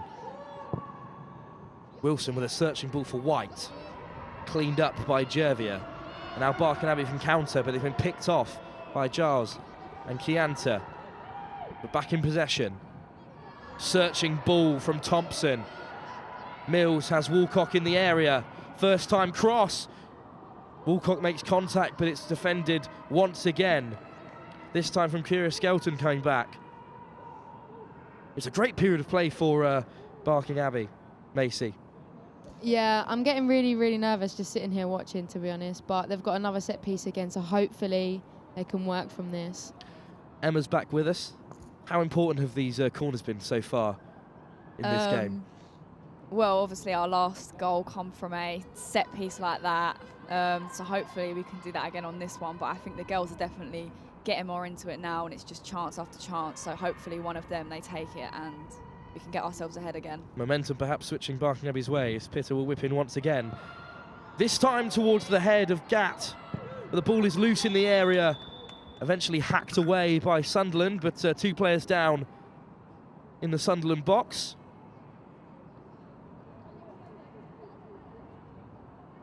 Will cause a break in play. Another dangerous corner whipped in. Looking for the head of Gatt, but it's a collision there between Gatt and Wilson. Now this would be a problem for Sunderland, who are very light on the bench today. Equally a problem for Barking Abbey. Gatt being one of their most impressive players so far. So we've seen Thompson's impact already from the bench.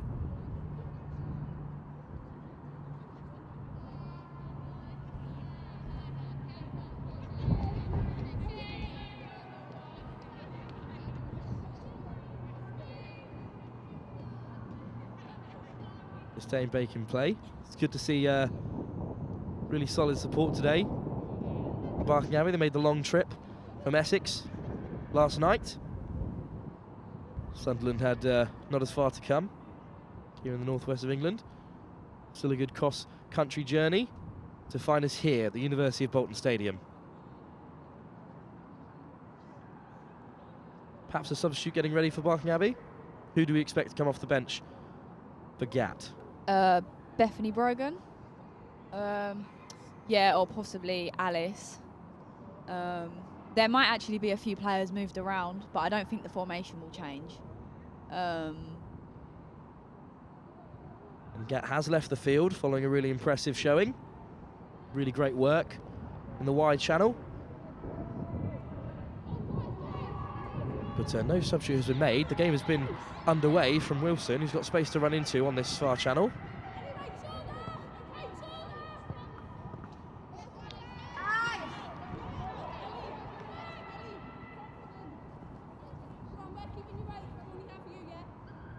Good work from Walcott there to disrupt the attack.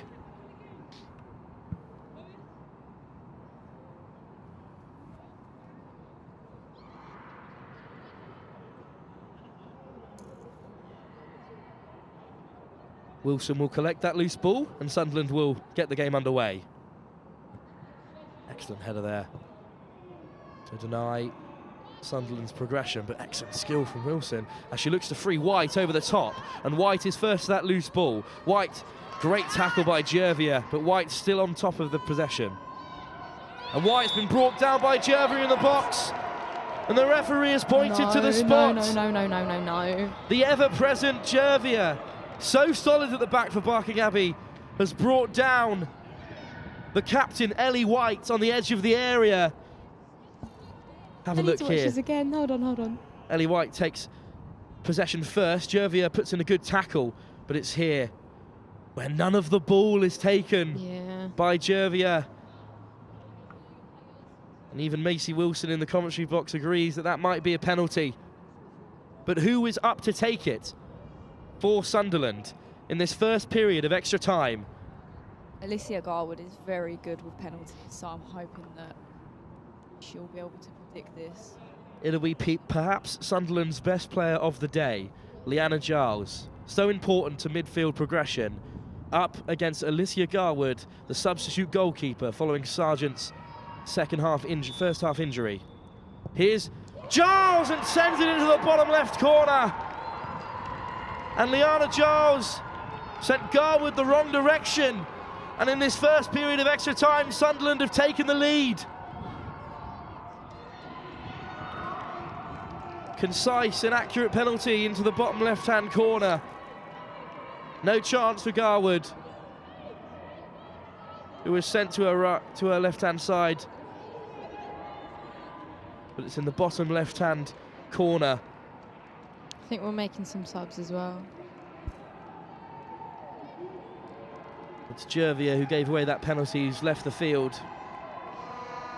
You'd imagine for Alicia Hughes to play centre-back.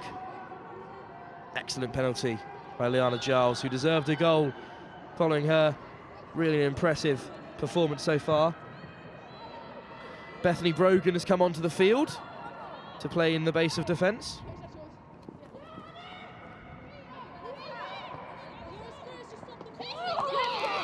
Well, that clean tackle from James to dispossess Gat, who's returned to play. And perhaps momentum swinging Sunderland's way now as they look to play. Skelton, deft ball, really excellent play through the midfield. And now James has been freed up on this left-hand side, and James is one-on-one once more. And it's an excellent save by Alicia Garwood to deny Kirsty James.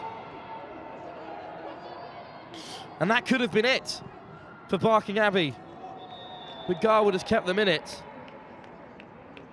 There's a Barking Abbey player down, still in the box. Bethany Brogan on to play further back for Jervier, who did have an excellent game up to that penalty incident. Really solid at the back.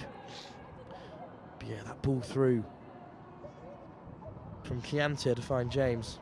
Really important save made by Garwood. So now a goal down. Still over 15 minutes of in play. How are you feeling now, Macy? I'm getting more and more scared, but I know the girls have got it in them to keep working hard and keep pushing through to try and equalise it again and hopefully even get another one above them.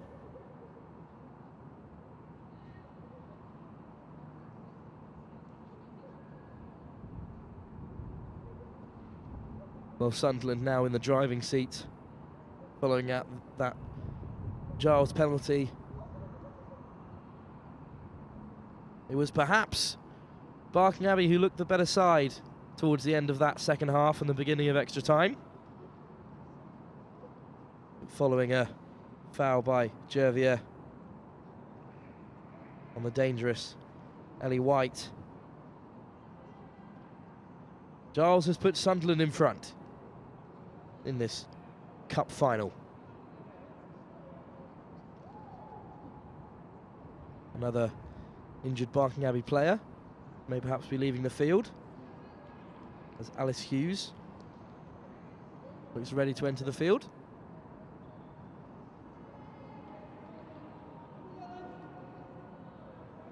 So Emma, you're back with us on co-commentary. What do you think the plan would be in this last 15 minutes for Barking Abbey? Well, I think as we could see, it looked like our coach was having a very detailed conversation with the girls, a very serious conversation. So hopefully she's knocked some sense into them. I don't think, I think they've lost their heads a bit. And I think they need to calm it down because they need to remember that we bounced back after the first goal that Sunderland scored straight away. So that doesn't mean that we can't do it again, and it doesn't mean that we can't go on to score even more than that and win. It really was the first attack that Barking Abbey had following the first Sunderland goal that they scored from. Amber LeBeau from Peter's corner.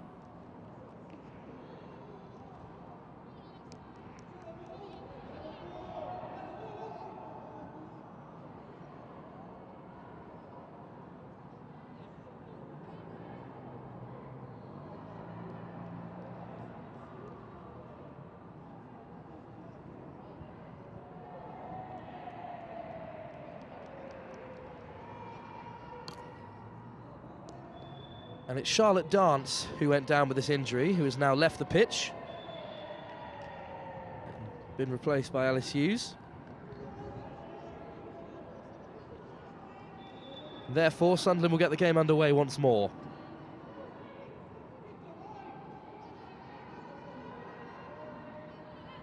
Grove looks to find Chiante, who plays it first time, but it's cut out.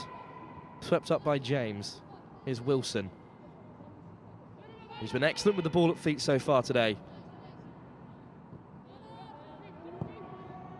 Quick play from Skelton to find Wilson once more. Forward to James. James skins Pitter, the first defender. And James still driving down this left-hand side, eventually dispossessed by Derby. Cleared away by Derby.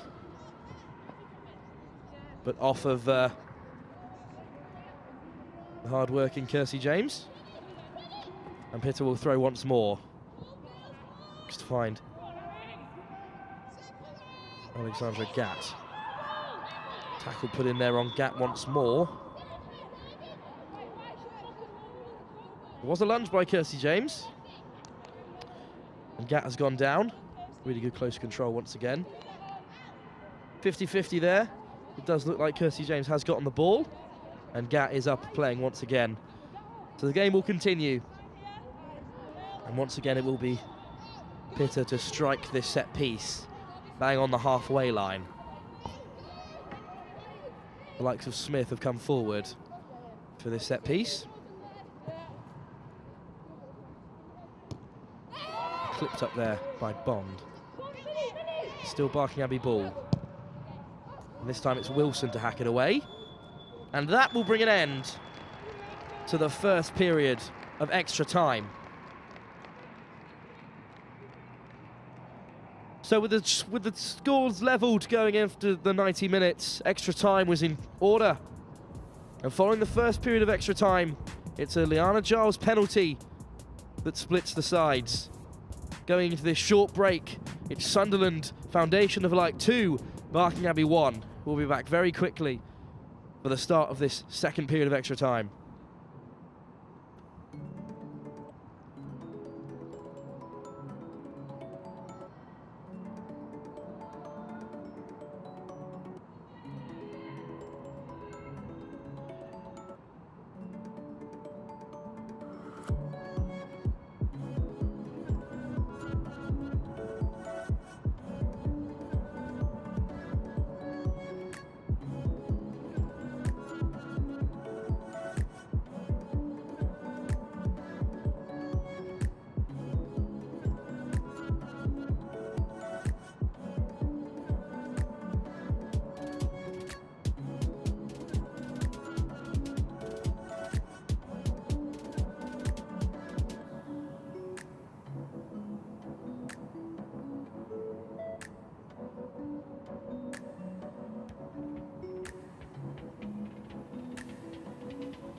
Well, the referee has blown his whistle, indicating he'd like the game to get back underway. This second period of extra time, in which Sunderland hold a 1-goal lead following their Giles penalty. However, Macy wins are not all hope is lost for Barking Abbey. Another 15 minutes. Definitely not, no. They scored within 2 in that second half following the opener from Sunderland's Ellie White. Yeah, I just think the girls have a lot of pressure put on them now to obviously equalise it and hopefully put another one on top. But yeah, I feel like they're going to have a lot of pressure on themselves right now, but I know they're going to push through and work as hard as they can. It will be Sunderland's captain Ellie White to get us underway.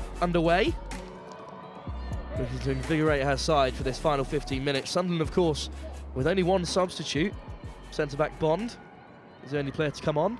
So their hard-working midfield has another 15 minutes to contend with as Barking Abbey come racing out of the blocks. Spark. Forgy once again, but it's been cut out early on by Thompson. Thompson goes wide to Gatt, and immediately Barking Abbey have come out swinging. But Wilson has been marking perhaps Barking Abbey's most dangerous player all game and has done excellently well. Finds White, who takes on the Barking Abbey left-back Pitter, but throw-in is called, and once again Pitter will get us underway straight away. But Wilson once again there to head away. Here is Thompson. Dispossessed, and Skelton will come away with it. Skelton flicked on by White.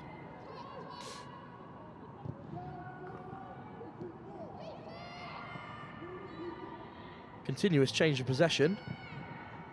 Leaves with Barking Abbey ball. And again it's cleaned up at the back. Here is Spark. Forgy.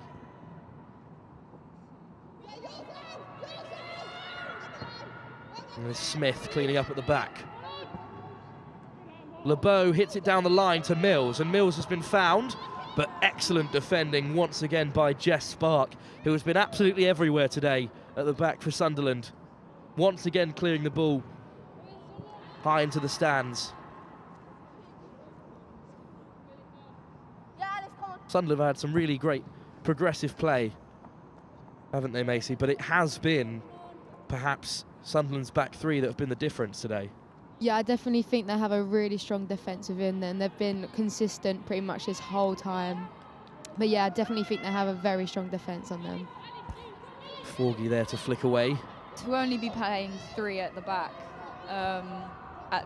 at this moment in a cup finals, amazing. It was Forgy to flick the ball away, and it'll be a corner that has been so dangerous for Barking Abbey. That'll be Pitter once again to swing this ball in. Plenty to aim at in the Sunderland box.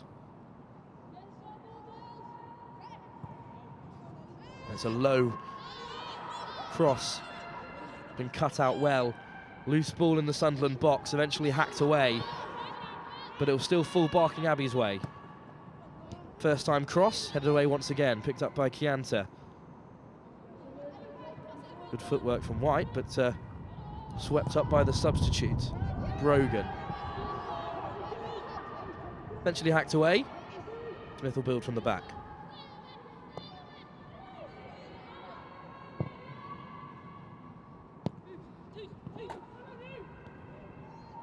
Kept him well by Mills there, and LeBeau has looked to free up Mills, but once again Spark is across to cover.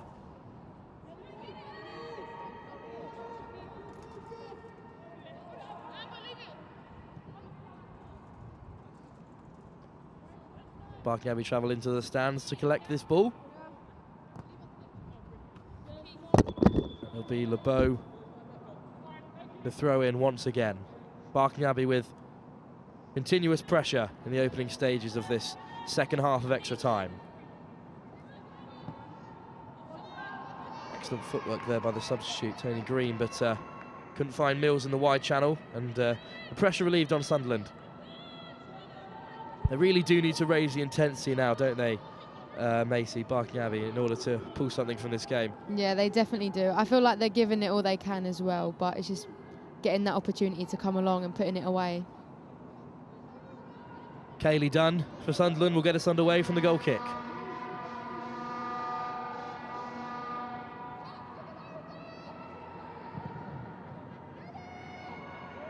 Searching ball, headed on well, and White is herring after it, but it's the substitute, Alice Hughes, to clear away. Great flick on by James.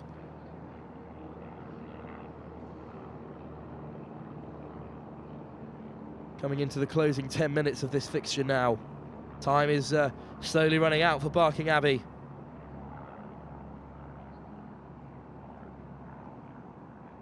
Sunderland really taking their time to get the game back underway with that slender 1-goal advantage.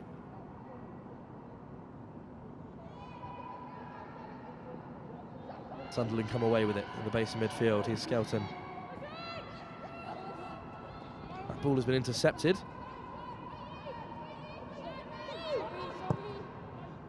It's hooked forward towards Green. Green with some good close control there. And now it's wide to Thompson. Thompson back to Green, who looks to find Thompson, but the run is wayward and the ball is cleared once again into the stands.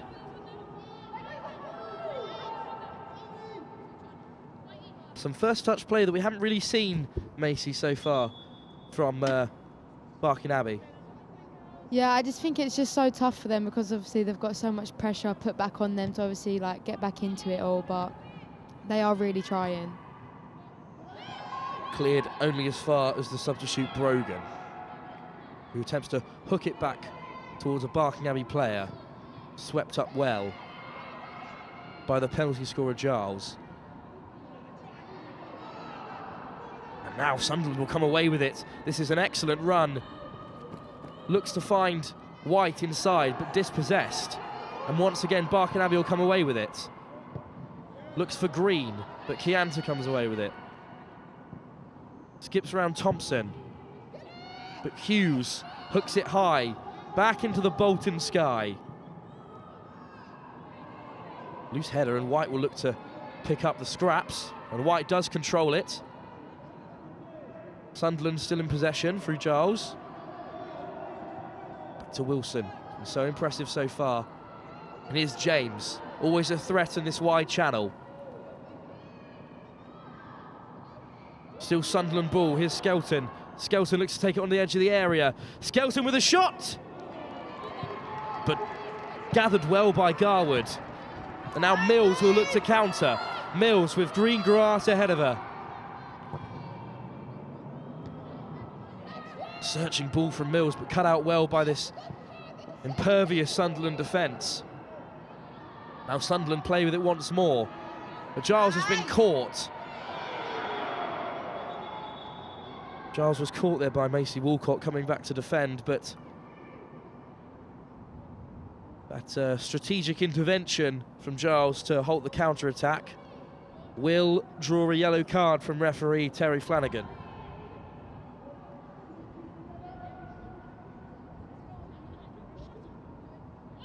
Yellow card so late in the day perhaps won't trouble Giles.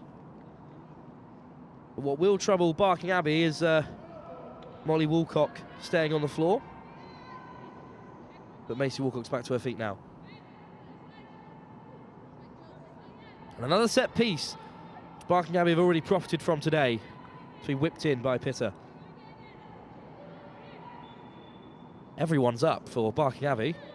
Looks like goalkeeper Alicia Garwood will be taking this. Every player is piled into the Sunderland box. So late in the day here, just 7 minutes of extra time remaining. It'll be Garwood to hoof it goalward. It's headed back only as far as Brogan. Deflected and cleared. But Barking Abbey will come away with it. Still Barking Abbey ball. LeBeau looks for Mills. Denied.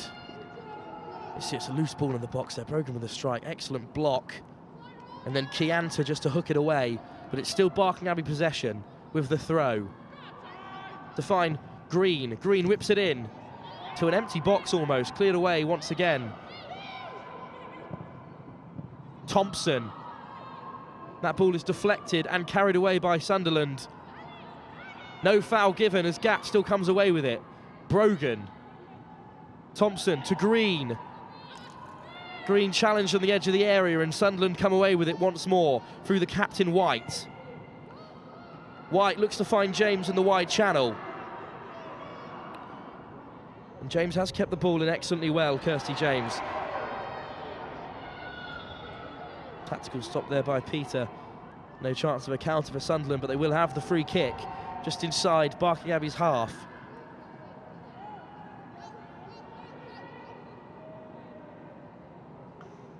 Yellow card for Katarina Pitta has been so important to Barking Abbey from the set piece.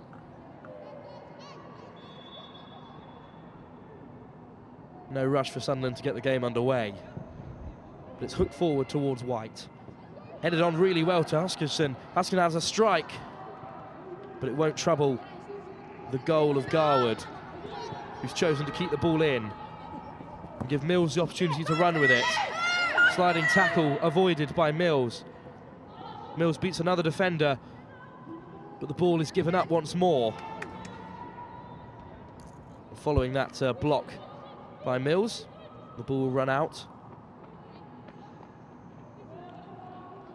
For a barking for a Sunderland ball.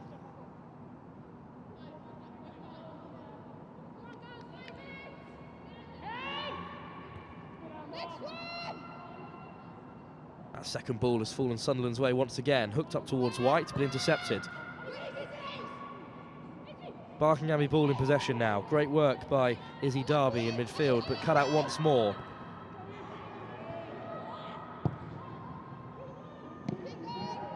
And that loose ball has fallen to Woolcock. Woolcock has Gatt in the wide channel, and Gatt has evaded the tackle of Wilson. Still Gatt on this wide hand side, whips it in, headed away by Spark. And now Sunderland have the chance to counter. It's a searching ball, intercepted well by the substitute, Alice Hughes. And now Pitta comes away with it. It's a deep cross. Once again cut out by Spark. Brogan, back to LeBeau. LeBeau beats the first attempted tackle from Chianta. Chianta again evaded by Brogan. Here's Hughes with a deep cross once more. Headed away once more by Forgy. And there's the strike! But it's wide of the mark. Kayleigh Dunn not challenged by that effort. A shot in anger, perhaps, Macy, after an inability to work the ball into the box. Yeah, no, it's just getting so much more tense now, considering there's not long left at all. But that was a good strike for Macy there. It's just unfortunate that it did go wide. And again, Kayleigh Dunn will take her time getting Sunderland back underway. 3 minutes left of extra time. Flicked on excellently well there by Huskisson. But Alice Hughes sweeps it up. Garwood with a precise pass back into the midfield. Here's Hughes once more. Hughes' loose ball is swept up by Sunderland, but Brogan does well to regather possession. But once again, Sunderland have reclaimed the ball in the midfield. Attempted slip through for Huskisson, but gathered by substitute goalkeeper Alicia Garwood. Cut out once again by Sunderland in the midfield. Huskisson. Sunderland look to take it to the corner. Cut out well by Alice Hughes.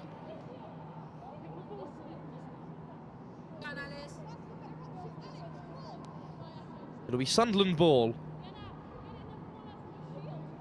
as they look to possibly kill the last few minutes of this fixture. Taken into the corner by White. Looking after the ball well, but it's come off of White's boot. And Barking Abbey will have perhaps one more opportunity to get the ball upfield, deep into extra time here in this cup final. It's an unfortunate touch from substitute Thompson. And once again, you imagine Sunderland will look to take this to the corner. With only moments remaining in the 120 minutes of football that has been played in the University of Bolton Stadium. Still Sunderland ball through Chianta, who whips it in. Garwood keeps it on the field. Barking Abbey rush up the pitch. No pressure on Alicia Garwood as she takes it upfield. And that attempted ball forward is cut out. Flicked on by Sunderland, but still Garwood possession. But that is it. The whistle has been blown by referee Terry Flanagan. And Sunderland support staff rush the field. And after 120 minutes of grueling football, the National Football Youth League Cup final at under-21 level for the women's side is Sunderland's Foundation of Light. Barking Abbey gave it their all in these closing stages, but in extra time, Leanna Giles' penalty was enough to separate the sides. Macy Windsor, this must be a difficult loss for Barking Abbey to take. Yeah, it definitely is, considering the girls wanted this so badly. It's just unfortunate, but they all played as well as they could, and it's like good to see how well they played. It's just really unfortunate of the score. Well, it shouldn't go amiss that man of the match, as discussed between myself and the commentary team, has been awarded to the number 6, Jess Spark, with an unbelievable defending today at the back. That was really the difference. Despite Sunderland's 4-pronged attack, it was their incredible back three of Ella Wilson, Jess Spark and Maya Forgie that denied Barking Abbey's talented strike force.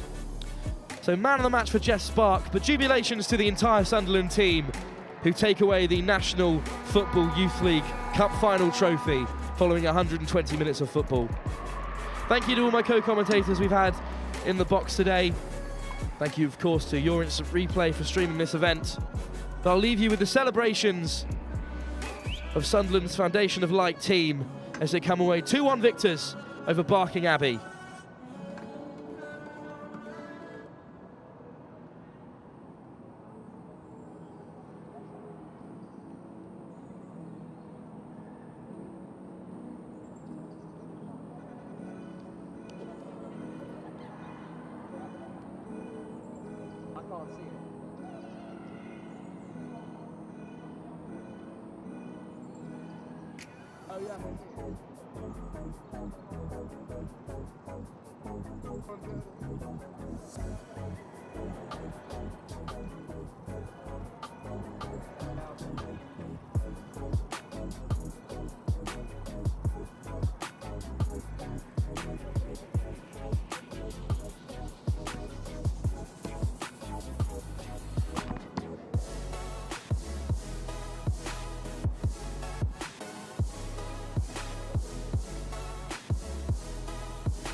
As we look back at the goals that clinched it for this Sunderland side, it was the captain, Ellie White, with the opener following Skelton's deft pass through the defence.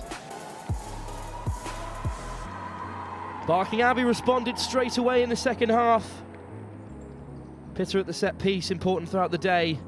Amber LeBeau got in front of Dunn, the goalkeeper, to head into the empty net. Excellent set piece, great positioning from LeBeau. He battled off Huskerson to head Barking Abbey level. And that's how the game remained until extra time, when once again the captain White latched onto that loose ball and drew a tackle out of Barking Abbey's central defender Jervia, who did have an excellent game up until this moment. It's Leanna Giles, their progressive and talented midfielder, who controlled the tempo of the game all day to take the penalty against substitute keeper Garwood. And from this short run up, it was a precise and powerful penalty kick into the bottom left corner. And that was all that Sunderland needed. They saw out the remaining 20 minutes of extra time despite Barking Abbey's ferocious efforts, including a late snapshot from Woolcock. But it was that penalty from Giles that separated the sides. We'll be back very shortly for the presentation of this trophy.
Well, for any cup competition, of course, you have the presentations of the trophies and the second place medals.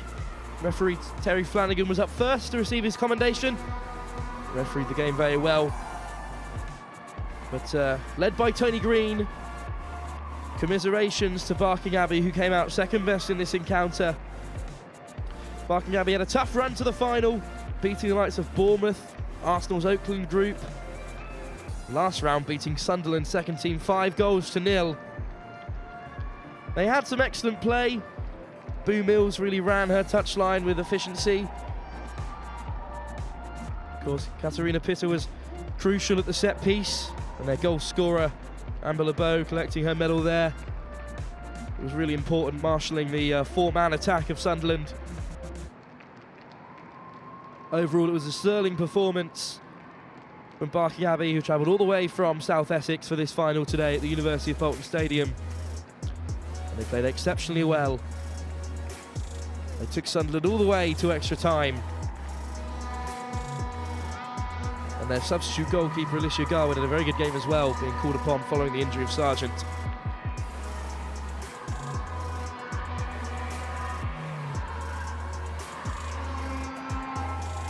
It's great to see how happy Barking Abbey are with their performance. There really were no faults to be found in their play.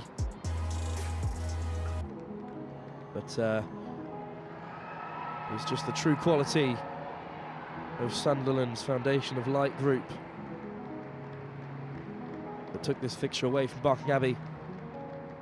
The first to head up for Sunderland is, of course, the man of the match, Jess Spark, who marshalled the back three with maturity and incredible ability. Ella Wilson and Mara Forgie were so crucial to holding back the impressive attack of Boo Mills, Macy Woolcock and Alexandra Gatt. So Jess Spark, today's man of the match. A performance worthy of a cup final and worthy of the National Football League Cup final trophy.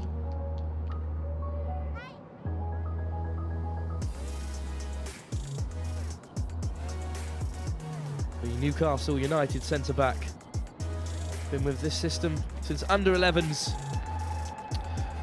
And now the rest of Sunderland's impressive side will head up to collect their trophy, led of course by their captain and second half goal scorer, Ellie White. It was an excellent finish underneath substitute goalkeeper Alicia Garwood that gave Sunderland the lead in this fixture and eventually took them to extra time.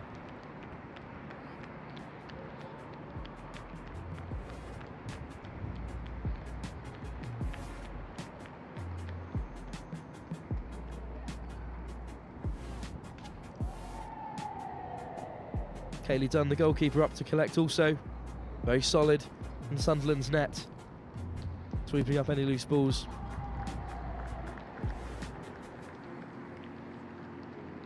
Ella Wilson there also collecting her medal. Incredibly impressive, only 16 years of age, as part of that really important back three of Jess Spark and Maya Forgie. Leanna Giles collecting her medal there. The winning goal scorer, tucking her penalty away in the bottom left corner in that first half of extra time.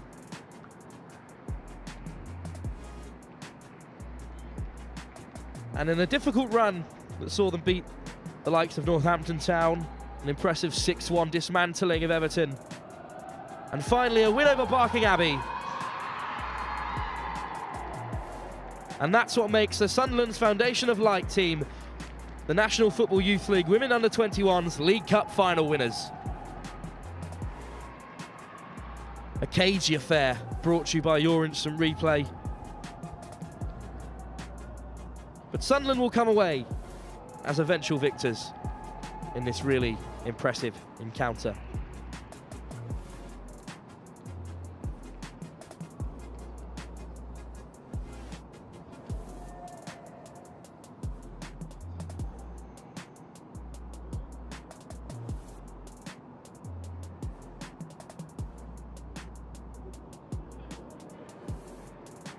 Been a difficult league campaign for the Sunderland side,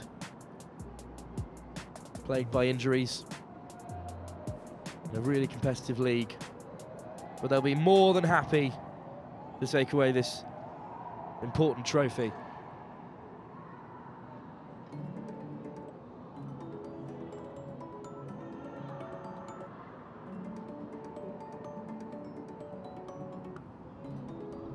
And these young women will savour every moment of what has been an excellent day of football so far.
And there'll be one final lift of the trophy for Sunderland. Impressive victors over Barking Abbey.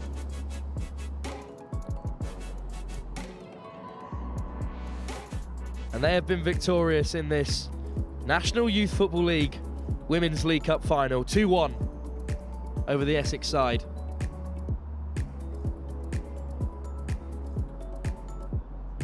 Thanks very much for watching our live stream today.